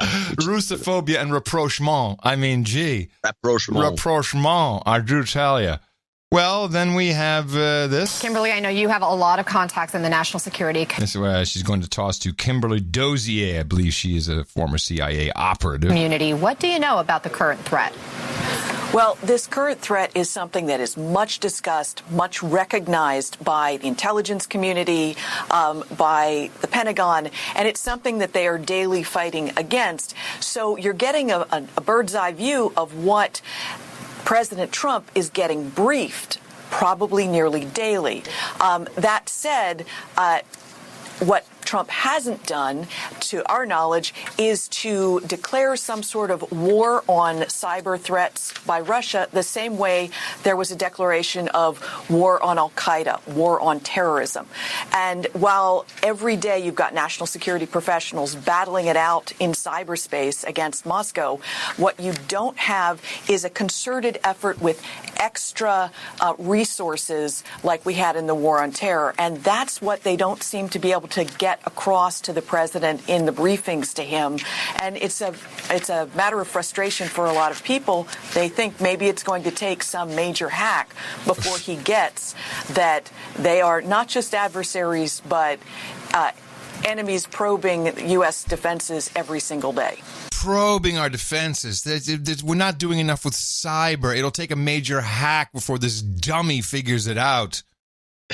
Stupid dummy. And this one took the cake. As Putin and Trump prepare for that face-to-face meeting, the people of Ukraine are watching closely. Does this meeting signal a resolution for the Crimean Peninsula, where, we should just remind you, there's a war going on backed by Russia on Ukrainian territory? What? But first... Wait, John, there's a war going on in Crimea. I didn't know that. Oh, you didn't know that? There's a war going on in Crimea? Did you not hear the reporter just say that? Listen again. I think it's a war on prices. I'm telling you. A resolution for the Crimean Peninsula, where, we should just remind you, there's a war going on backed by Russia on Ukrainian territory. There's a war going on. I think we need to go to our correspondent right now. John, can you hear me? Yeah, I can. Adam, tell us what you know. John, I'm learning that there's a war going on in Crimea right now. They obviously have green men. Russians are in Crimea. As you know, Putin stole this. He stole it. Oh, my God, there goes an RPG. As you know, Putin stole all of this. So there's a war in Crimea, John. Back to you in the studio. Thanks, Adam. Be safe. That was Adam Curry reporting. That was Adam Curry reporting from Crimea, where there's a war going on.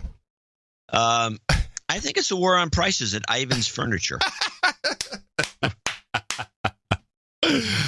And with that, I think we should take a little break. I need a breather after that big report. I got one more ISO for your consideration. Okay, sir. I'm sorry. Yes, not sir. Riz. Yes. New podcast. Okay, new podcast. Yes, I got a new podcast! I'm going to show my support by donating to No Agenda. Imagine all the people who could do that. Oh yeah, that'd be fab. Yeah, on No Agenda in the morning. I think that one takes the cake. That is one of the best ones you've ever gotten for me. This is my new ringtone. Yes, I got a new podcast! I didn't know Brian Brushwood could talk that high. That's good. Yeah, it's stunning. Well, after his, what happened. Yes. Sean DeSantis, $133.33. We do have to thank a few people for helping us a little bit. We have all of 20 people here. Sean DeSantis, Darren Turbeville, 10420. Thanks for the sanity, he writes. Laura. No, Darren Turbeville says, "Hi, friend. Thanks for the convo." Oh, it's right. I think this is one of your Ukrainian Skype buddies. Yeah. Oh, yes. Yeah. Right. We're plotting against the Ivans because we have our own furniture place. Laura Wilson in Sammamish, Washington says thanks for the sanity. The women appreciate the sanity. They do. Jackson Butler in Levelland, Texas, 7141. John Boyd, 6969. Ryan Headlam, 6633. Sir Lucas of the Lost Bits is back from Tacoma, Washington, 6432. Hey, John. We had one person for Bastille Day? Yeah, Jackson Butler. One. Yeah, well, we don't like the French in this country, apparently. Commies.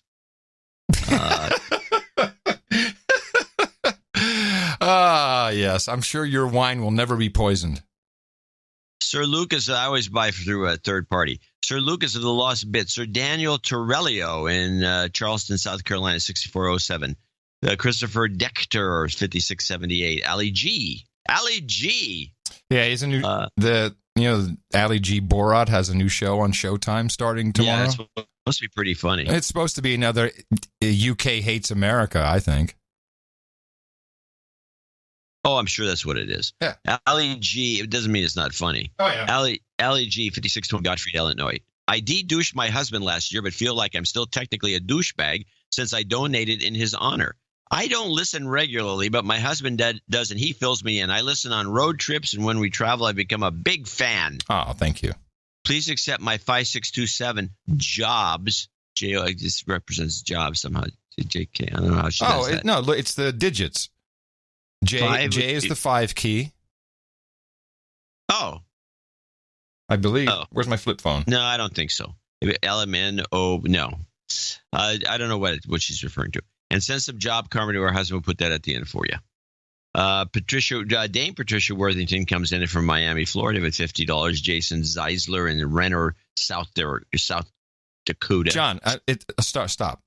Yeah. On a phone pad dialer, J is 5, O is 6, B is 2. Okay. Okay? All right. Yeah, but I was looking at the keyboard or I was thinking of the alphabet. Yeah. Well, I know you got your little phone there with a dial on it. Yeah. I got a flip phone. Everything Easy makes to figure sense out. to you. Yeah. Yeah. People sending me messages now because they know I'll recognize Hello, 1980. That's right. Proud of it. Whitney Simon in St. Louis, Missouri, 50. And you have a red note here, which means my boyfriend, Matt, Whitney's boyfriend, Matt, and I live in St. Louis and both really enjoy your show. He's an avid listener who plans to donate but has not yet done so. Since his birthday is coming up and he's a pretty simple guy, I think a perfect gift is beating him to the punch and making a donation on his behalf. This is a good girl, this. And it would be great if you could give him a special douchebag shout. Douchebag. Happy birthday, Matt. I don't know if Matt's on the list for birthdays. He's the only one. Oh, I know you'll like this. I also want to say thanks for the hard work which is put into creating this masterpiece. Thank you, Whitney. That's very kind of you. And you're a great gal. Love your man. Great gal. Yeah. The following people are all $50 donors besides Whitney. Name and location if available. John Holler in Missoula, Montana. Keith Yarborough in Austin, Texas. Trevor Hoagland in Portland, Oregon. Skylar Visconti in Bakersfield, California, where the high-speed rail goes. I think it's Sir Skylar, actually. Could be. Yeah. Hi, Sir Skylar. Matthew Hardy in Gold Coast, Queensland. Sir Chris Lewinsky, that's a fact, in Sherwood Park, Alberta. Walter Zandberg in Rotterdam. Very good. 50. He also thanks us for sanity. Yeah, we get a lot of that recently. Thomas Starkweather, that's where we can push the envelope on the insanity part a little more. Hey, I want to read this from Thomas. Tom is one of our end of show mixers, and we have Thomas Starkweather. Yes, yeah. And he did one for us today as well. And actually, I want to credit everyone who has a end of show mix today. So it's Danny Luce. We've got Tom Starkweather, and UK PMX is also back. So we've got some great end of show mixes. And he says with his $50 donation, his donation is in addition to my monthly and is specifically in response to a surprising positive note from John on both DH Unplugged and the best podcast in the universe regarding people using bikes. I did not want it to go unnoticed. In New York, we face incredible animosity from the cops and distracted drivers in matters of bikes. Drivers often get off with no charges for hit and runs, and the biker gets blamed posthumously.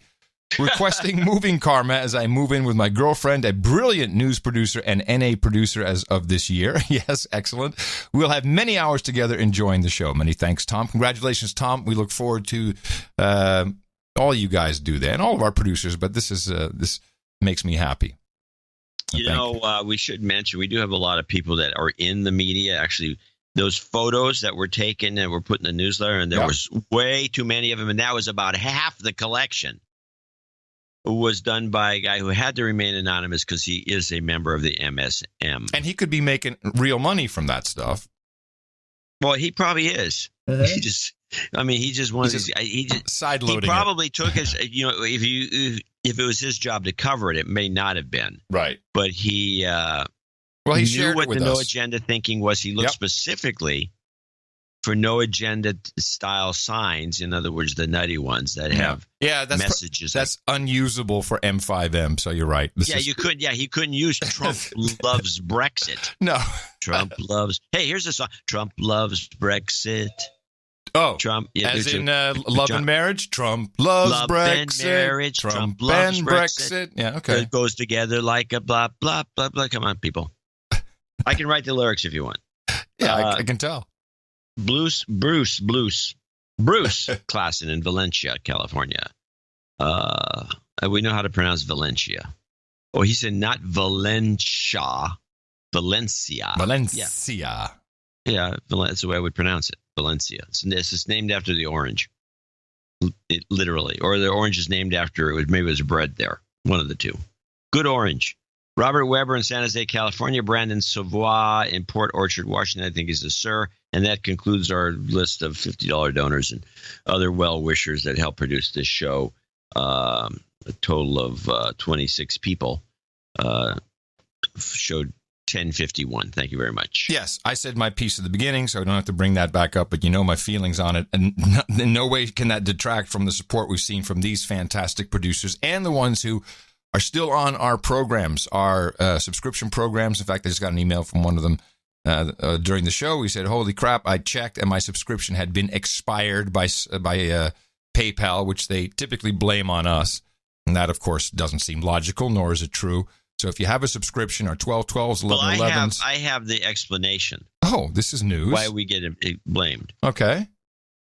When I put these together, I have personally chosen, on behalf of myself and Adam, to not do a trick that PayPal and other collectors do, which is to move forward the donation to a new credit card number or whatever, and hound the person until they cough up the new numbers, or they just get transferred to the because we find it's rude. I think it's rude. Yeah. And so because of that choice, it's our fault. Yeah, that's why. Okay. Right, because we don't want to be rude. Then they say, well, the No Agenda show, you got to talk to those guys. I see. Well, technically they're right, but the wording is annoying. Technically they're right, and that's all we can do about it. Yeah. Well, again, we want to thank all those people. Thank our executive producer and associate executive producer and everybody else who came up on the list here today. We got some karmas to hand out, some jobs karma, some relationship karma, some travel karma. Anonymous also requested some jobs karma. I want to make sure I do that. And thank you again. Another show for you filled with deconstruction on Thursday. Find us and support us at Dvorak.org/NA. Jobs, jobs, jobs, and jobs. Let's vote for jobs. You've got karma. It's your birthday. On No Agenda. Well, donations, etc. don't get in the way of content today. Only one birthday to celebrate, but we do it wholeheartedly. As Whitney Simon says happy birthday to her douchebag boyfriend, Matt. And we concur. Happy birthday, Matt, from everybody here at the No Agenda Show. It's your birthday, yeah. And that's it. No nights, no title changes, no nothing else. No nothing. No nothing. That's all that we got. But there's still plenty more show.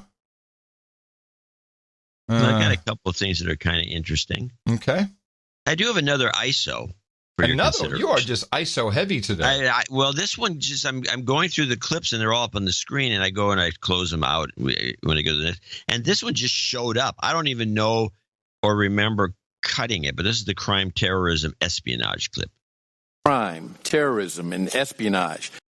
Nah, that doesn't cut it by new podcast. Well, man. not by today's standards. No, I mean, you should have spread these out. I mean, you're just shooting your wad, and it's like, I'm not going to clean it up. This is just too much. It's one of these things, you either got it or you don't. Yeah. I'm not going to spread anything out. I do have a clip of the day for you. You do? Well, I mean, I think it's a clip for you. It's a clip for you because I know how much you love these clips. Do I have to get okay? Hold on. Let me get some jingles. I don't even know what it is, but I can guess what it is. So I'm going to get at least one jingle set up. Okay, which clip am I playing here? Oakland Zoo gondolas.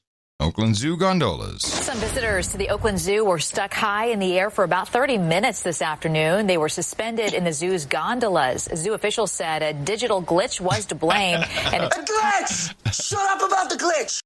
Time to reboot the system. The gondola started moving again at about 2:30 this afternoon. A zoo spokeswoman said passengers were inconvenienced, but no one was hurt. They are state-of-the-art, custom-made gondolas, Swiss-made, and with state-of-the-art comes a lot of technology. They're fully electric. They're fully digital. There was a digital glitch. If you have computer problems, I feel bad for you, son. I got 99 problems, but a glitch ain't one. That's great reporting, and that comes from the home of Silicon Valley, ladies and gentlemen. Yeah. San Francisco, California, where everything is just a glitch. And it was a double glitch report. It was a fantastic double glitcher. Yep, double glitchers. They're rare. They're rare, but when you find one in the wild, it's very satisfying. Yeah. Jeez. I'm going to give you, I can't give a clip of the day for that, but I'm going to give you a borderline. You deserve that. Borderline clip of the day. And then my favorite video from this week, as we've been tracking this progress over years, we even have a nickname for him that apparently now people are using as well. I believe we coined the term Juncker the Drunker. It was a difficult NATO summit for everyone, but none more so than European Commission President Jean-Claude Juncker. The 63-year-old stumbled and lost his balance several times ahead of a dinner on Wednesday evening. Juncker has said he suffers from sciatica, and others confirmed he complained of back pain. Asiatic. Just asiatic. He doesn't have a serious health problem as far as I'm aware of, but he does have a back problem for some time. Do you think that was the problem? Because he was smiling and in good spirits, so I just... Yeah, but he is good-spirited, but he has a back problem for some time. But for the rest, I think you have to go to the Commission to ask for more information. Euronews reached out to the European Commission for comment. A spokesperson said it's not appropriate to discuss health issues publicly. Drunk or not drunk? I think we know the answer. The guy's a souse. And you have to see the clip because it was... I saw the clip. No, not the clip. The clip that I just played from Euronews. When both people who are answering the question, one of which is the Dutch Prime Minister, Mark Rutte, when they're saying this, well, he has no official, I don't think there's any health problem. They're winking at the camera. Oh, are they? Subconsciously, one eye, like a little smile, and both, and the first guy too. Everyone knows it's like the biggest secret. The guy's a lush. Yeah, he's an alcoholic, obviously. And he needs to be helped. Yeah, if he's in public representing the EU and he's sloshed, I mean, come on. I mean, anyone who denies this should be on the Mueller team. That was good, wasn't it? I'm practicing for my alt-right career. Yeah, well, you might have to go there. So now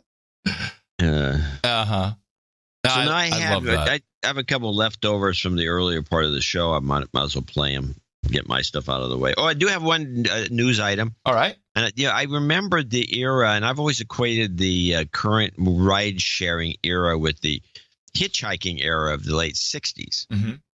there's a lot of, free transportation, but in this case, it's not free anymore. And it's controlled because there's an app, so there's less chance of.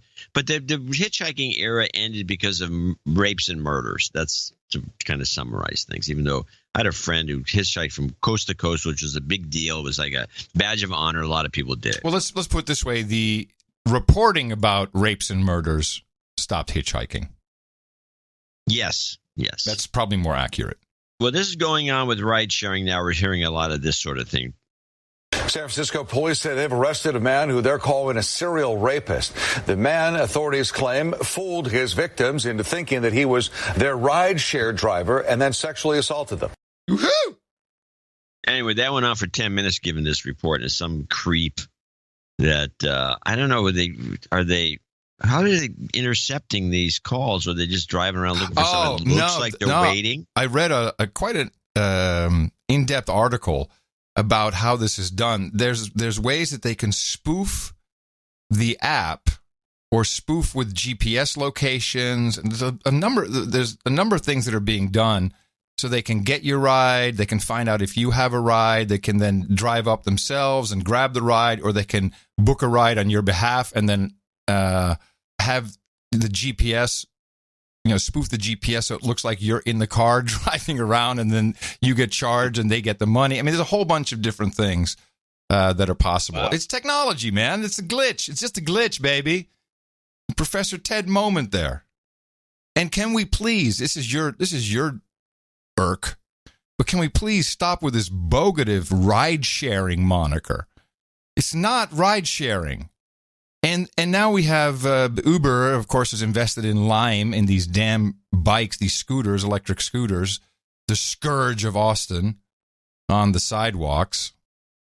So I looked into this. And they call it bike sharing. You're not sharing anyone's personal bike. You're renting. Well call Hertz car rental a bike. Call it Hertz. They call it bike sharing. Let's call it car sharing.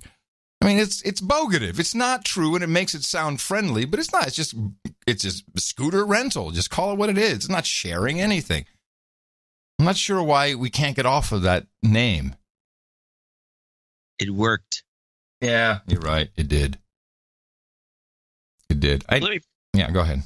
Well, let me play a couple other things. I'm listening. I don't think I have the whole commercial, or maybe I have part of it. This product called Embio. Which is Embio. It's for people who are nuts. Something I'm not sure. Is this a psychotic drug?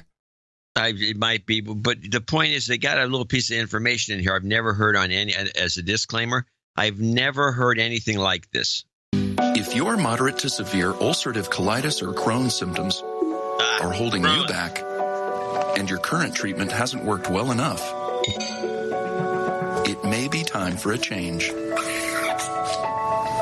Ask your doctor about Entyvio, the only biologic developed and approved just for UC and Crohn's. Entyvio works at the site of inflammation in the GI tract and is clinically proven to help many patients achieve both symptom relief and remission. Infusion and serious allergic reactions can happen during or after treatment.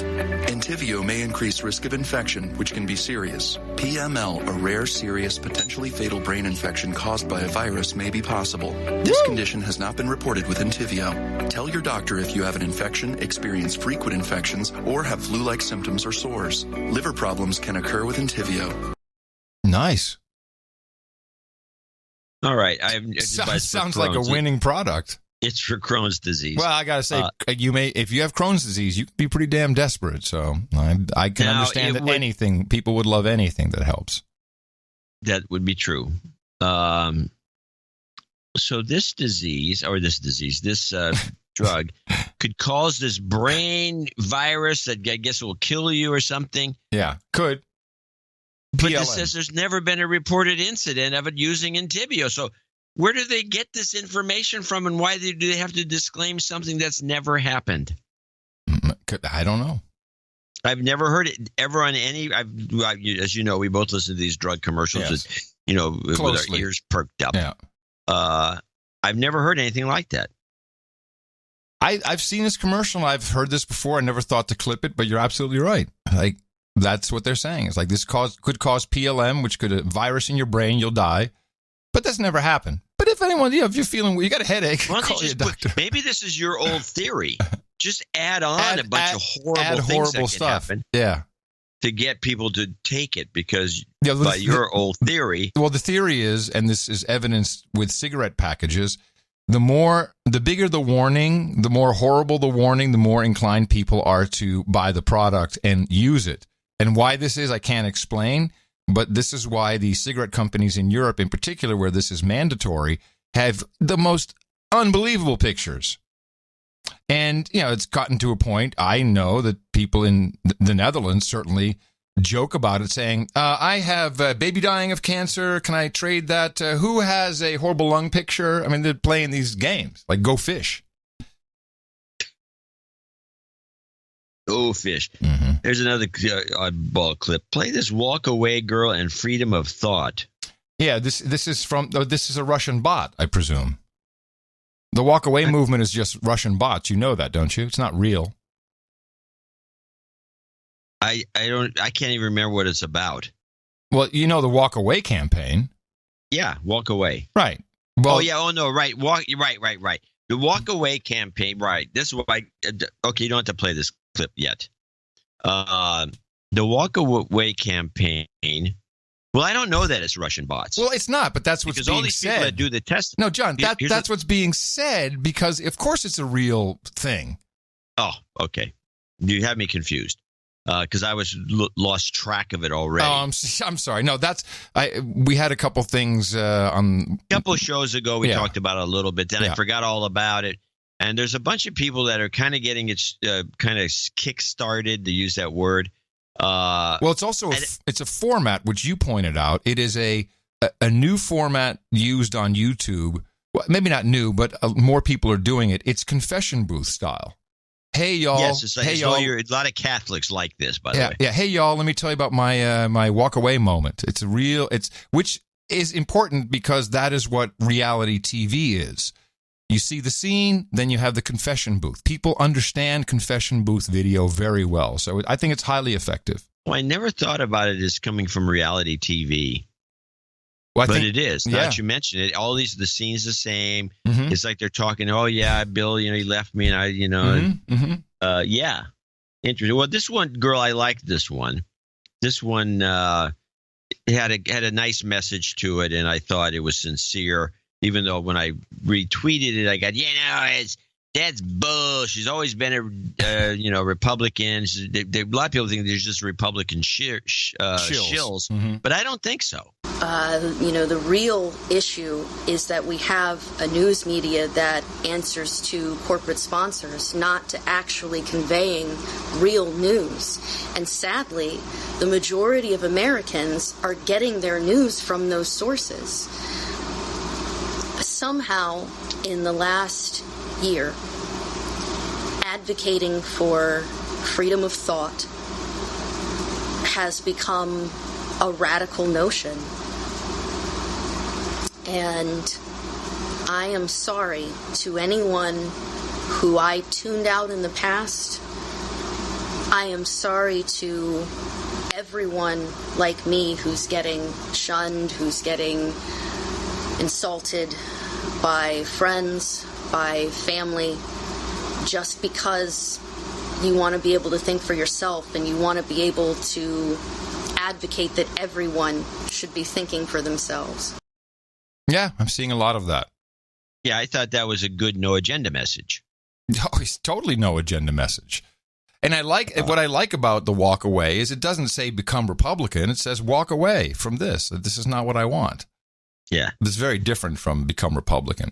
Right. I need to read a little passage here from an interview in The Spectator, who interviewed Harvey Weinstein, who at 66 is facing, pretty much life imprisonment for him, because he wouldn't need much for him to die in jail. And very tasty little quote here that I'd like to share from this interview. And this is Harvey speaking to the interviewer. Listen, you were born rich and privileged, and you're handsome. I was born poor, ugly, Jewish, and had to fight all my life to get somewhere. You got lots of girls. No girl ever looked at me until I made it big in Hollywood. Yes, I did offer them acting jobs in exchange for sex. but so did and still does everyone. But I never, ever force myself on a single woman. Call me naive or stupid, but in a funny way, I believe him. And here is the reporter speaking. I've seen Harvey in action during my annual Christmas party, the one I throw every year in New York with Michael Mailer. He hits on every young woman, but in a naive way. Quote, will you give me your address? I'll make you a star, is the theme of the pickup. Some say yes, some say no. His reaction is always the same. Smile, laugh, and hit on the next one. And there you go. The man needs to be heard. There's a very explicit warning there. And also, that's going to be his defense. He's going to say, he dated Asia D'Argento, apparently, for 10 years before she claimed that he raped her, which I'm not saying he didn't.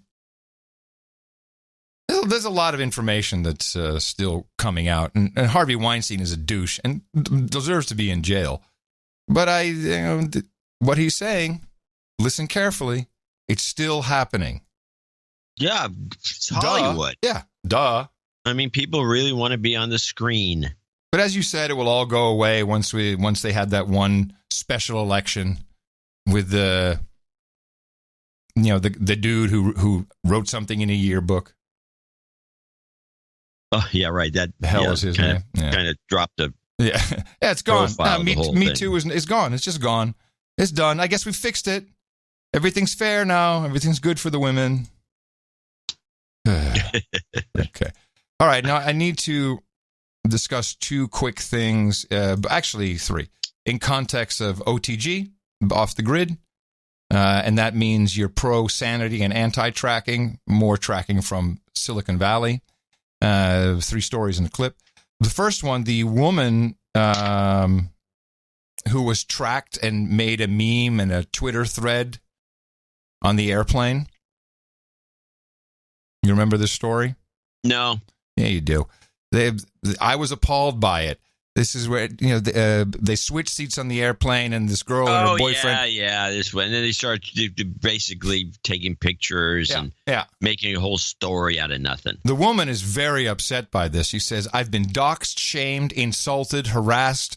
Voyeurs have come looking for me online in the real world. I did not ask for, do not seek attention.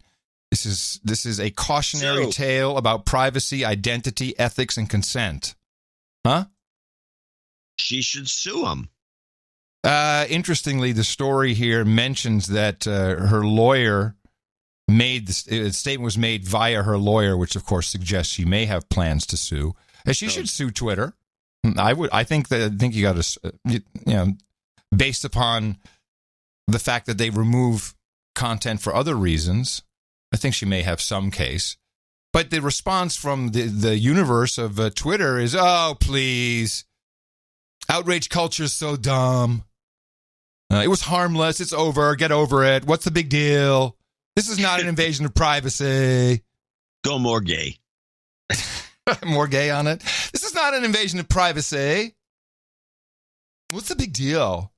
We do it every day to celebrities. Like that? Or is that too Valley Girl? You're nailing it. It's pretty good. All right. So there's that one. Then there are two... well, actually, there was a hack that just came in this morning, and I want to talk about this particular hack. Time Hop. I don't know if you've heard of Time Hop. I had not heard of it. I have heard of it, but I don't remember what it is. Time Hop is very popular with the adults under 40, and I'm speaking to them specifically, but anybody who uses these systems... You've used that term two or probably 3 times in the show. It's millennial. For some reason. Yeah, well, I've said this previously, which you don't remember. I said millennials prefer to be called adults under 40. I don't know of one millennial that prefers to be called that. All right, so it's millennials. Time Hop is a platform where you give them access to all of your accounts, your social media accounts, and they track everything, so their interface is a way for you to easily hop back in time to see what happened across your social media channels at a specific date or specific time. Now, the fallacy, and they were compromised, and there's millions, of course, of pieces of information out there. It's breached. This is what happens. But the problem with this is that you gave them... A second ago, you used the word phallus. Fallacy, I meant. Yeah, why don't you listen to what I'm talking about and stop being fucking shit? God damn it. It pisses me off when you do that. It's not funny. If it were funny, I could understand. Just fucking my words. I know it's very Beavis and Butthead. For the fucking amount of donations, I don't need to take that abuse. Okay. Continue, please. Uploading your information and your access controls to a centralized platform is stupid. You think? There's another one, and I'm going to tell you right now, called Updater.com. And Updater.com is a company that is being heavily marketed to millennials and college kids because it helps you move. So what you do is you give them your address, your cell phone, all your subscriptions, your cable subscription, your credit card number. You give them everything, and when you move, they take care of it all. And all the management companies of all buildings in America are now signing on to this system where they have all of your information to make your move easy. And I tell you, I've seen this and heard it with my own eyes. It's great. This is so handy. It's so easy, particularly when you're moving around during your college years from one apartment to a dorm. Your address changes. And I just wanted to read their business model because they're a pretty big company, just so people understand what their business model is. Hundreds of the most prominent real estate companies in the U.S., from real estate brokerages to property management companies, rely on Updater to help their clients transition to their new home. With significant market penetration of all U.S. household moves, Updater enables contextual and personalized communications between relocating consumers and the U.S. businesses spending billions of dollars trying to reach them. You are being taken. And it's dangerous because these guys get hacked. They got a lot more than, some token authorization like the Time Hop people. And I'll say the same for the, what's the name of the company that'll protect your identity? Those guys will get hacked too, and everyone's identity will be out in the open once again. This is a bad thing to be a part of. And this stems from that, I think it was a financial services company that you'd put all your accounts in with their system. The U.S. Postal Service does this too, and all of a sudden you get magazines and all kinds of crap showing up. I don't know about the Postal Service. I do. I've done it. But what? I've done it. I've used them, and we've talked about it on the show. It doesn't matter. You don't remember. I've used them, and then they put you on lists. You don't think these guys put you on lists? Yes, they're selling it. That's my whole point. Or is there a fee for this? Not to the college student, no.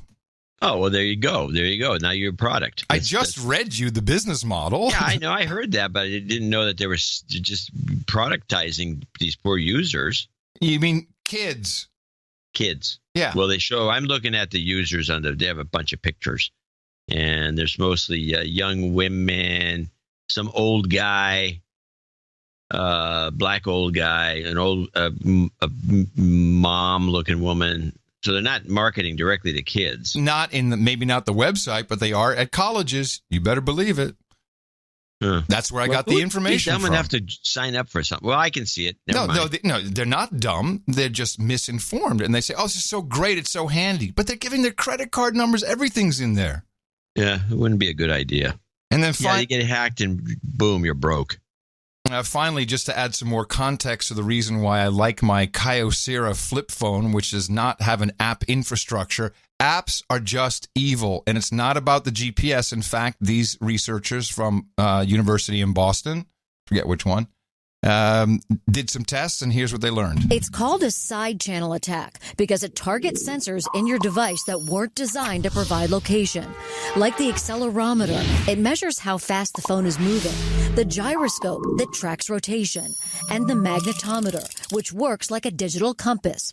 Guevara Newbeer is a professor at Northeastern. People don't really realize that their mobile phone, with access to all these sensors, is in some sense potentially like the best spying device you can imagine. And he says combining readings from the sensors could arm criminals with secret info. As they become more and more accurate, this may become a primary means of invading users' privacy. They tested it out in cities from New York to London and say it works best in places like Boston, where streets aren't set up like a grid. If you were to travel the same path every day, we have extremely high probability to guess where you live, where you work. He says hackers could access your device through a malicious app, like this simple flashlight the researchers created. You need to have an app installed on the phone, but once that is done, all the other process is automatic. And he says some apps may have complete access to some of the sensors in your device without asking for permission. As long as you have your phone switched on and the app is already installed on your phone, this would record your information. The team used Android devices for the study, but say it would also work on the iPhone because permissions for the sensors are similar. Apple declined to comment. Google tells us its latest operating system, quote, restricts access to sensors such as accelerometers and gyroscopes, and smartphone sensors do not directly provide user location data. And this research highlights just how difficult it would be to use these sensors for location tracking. Is there currently a way for users to turn all these sensors off? Unfortunately, there's nothing. The team is now searching for a solution. Meantime, the best way to protect yourself is only download apps from Google and Apple's official stores, and always keep your operating system up to date. Oh, yeah. Yeah, I'll get right on that. Only to point out that, as I said, it's all the sensors. It's not just the GPS. And it's very accurate. You know, the Compass app doesn't use the GPS. It uses the accelerometer. You know, there's a whole bunch of things.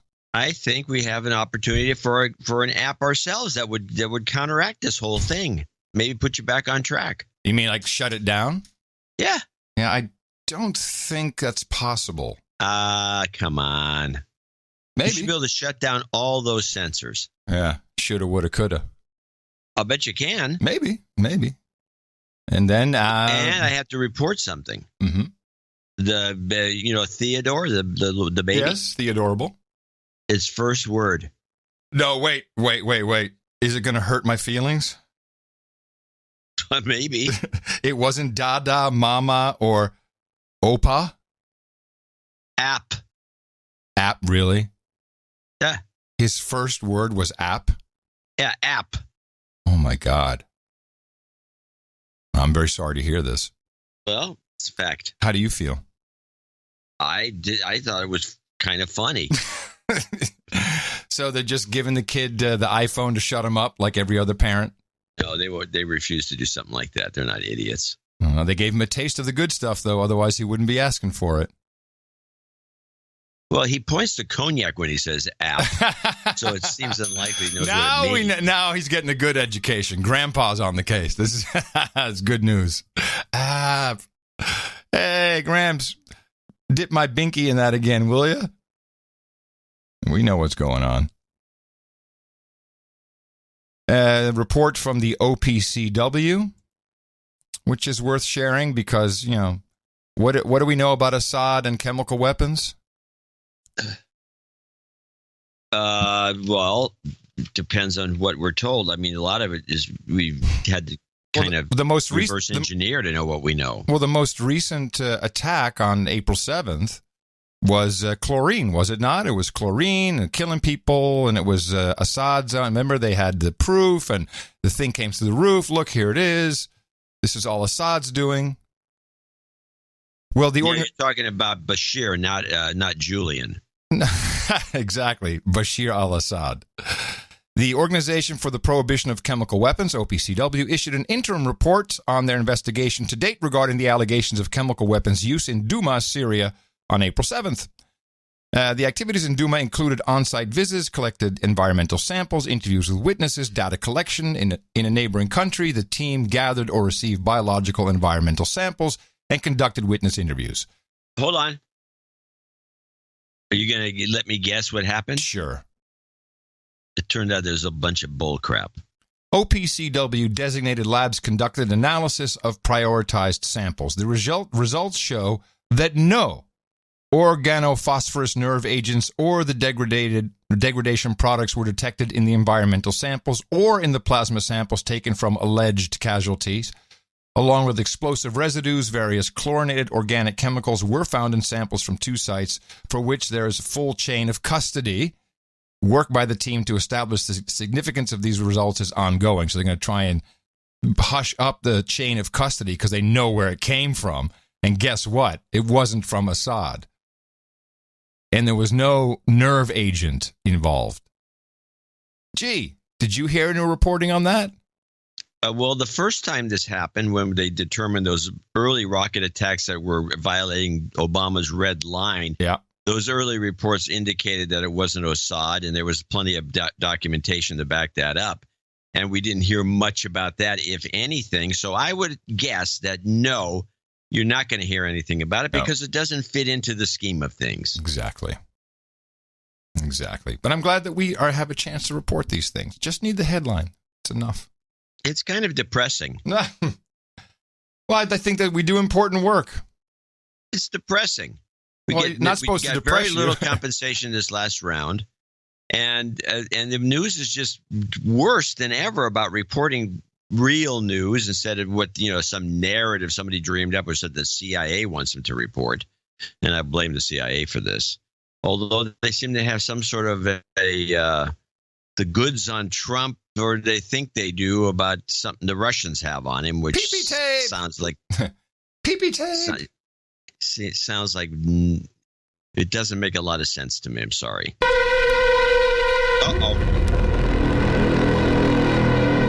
Attention all human resources. Now entering second half of That's right, everybody. We are in the second half of show. You know what that means. A trip to the other side. Oh, I thought it means we have 10 minutes left. Go on. We have about 5 minutes left. Israel are going to land on the moon in 2019. Obviously, just to visit their moon bases.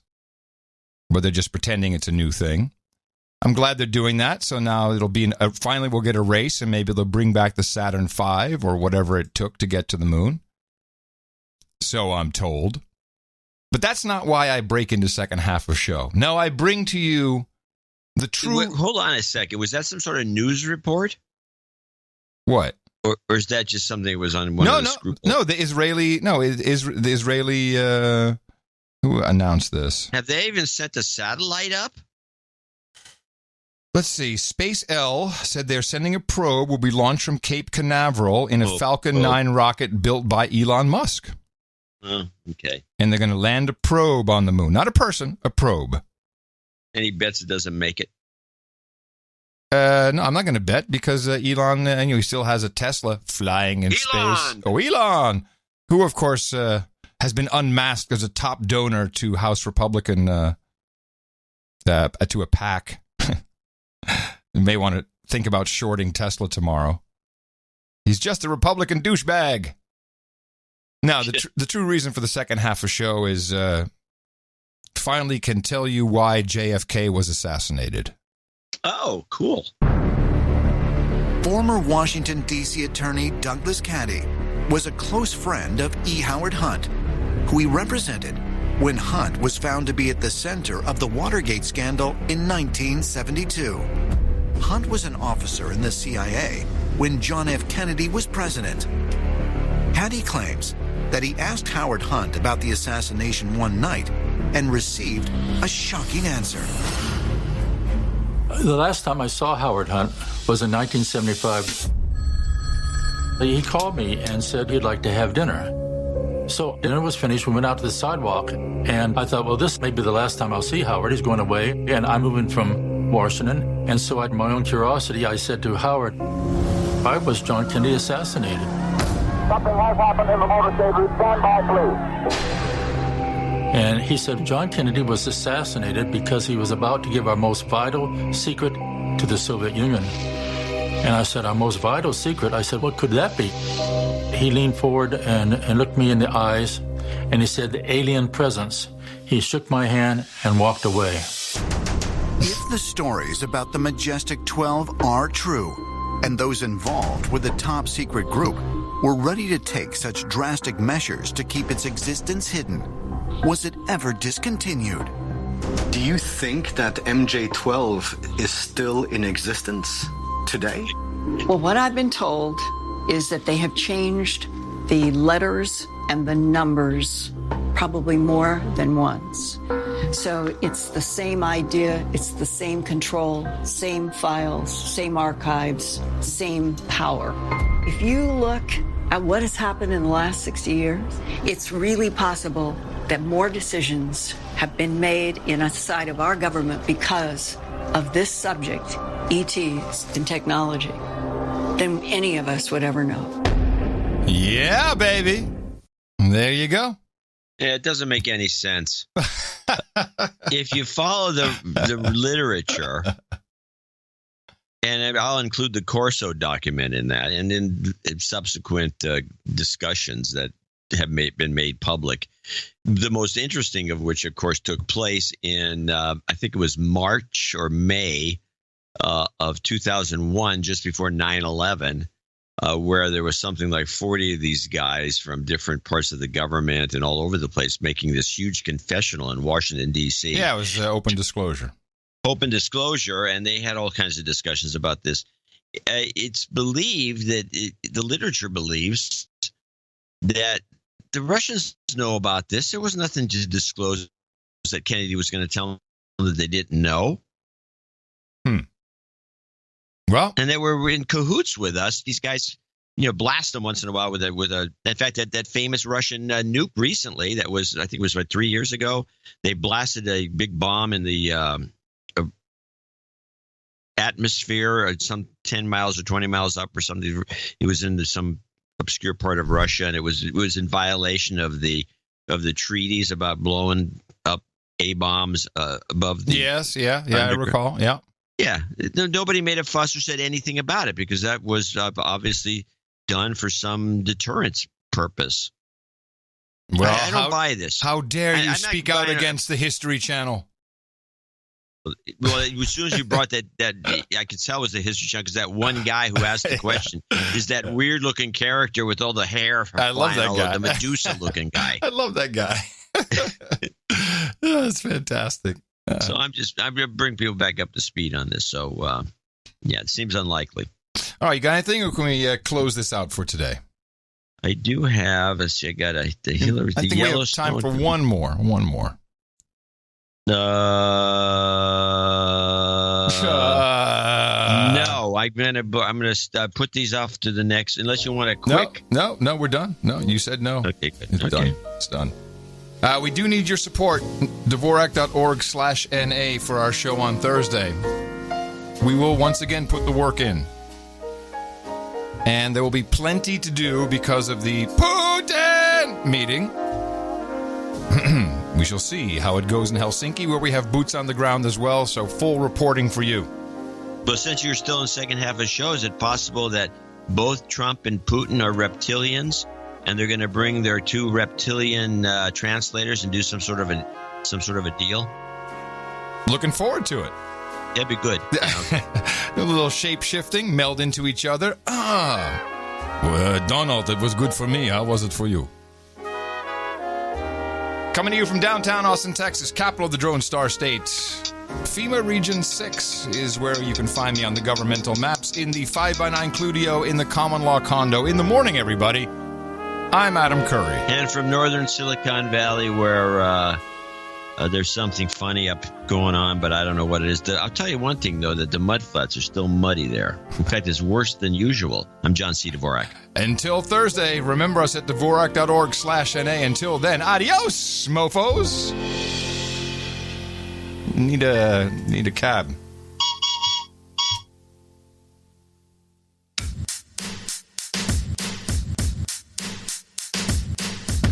And fuck the EU. And fuck the EU. And fuck the EU. And fuck the EU. And fuck the EU.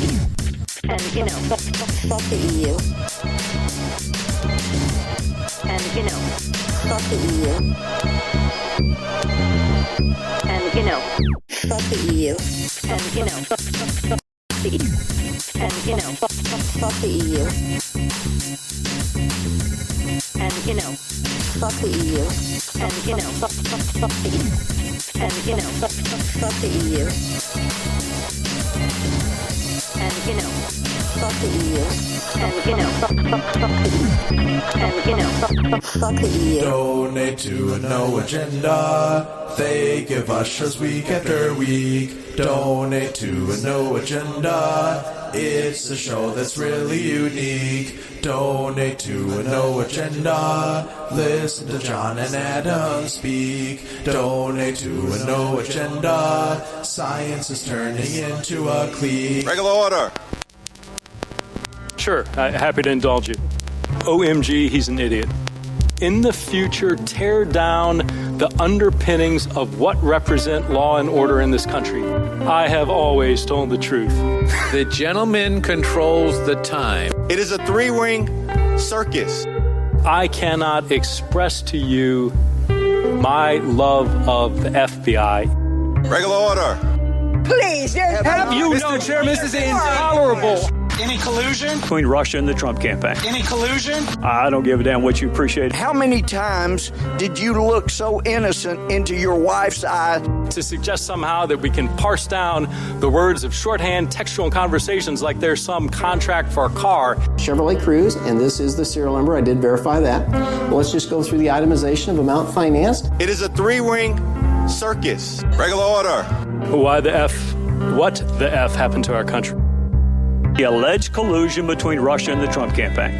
Any collusion? And what is going inside you? You need your medication. Sure, happy to indulge you. And I told some of the other guys, he is really good. OMG, he's an idiot. My texts have created confusion and caused pain for people I love. What the F happened to our country?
Dvorak.org/NA.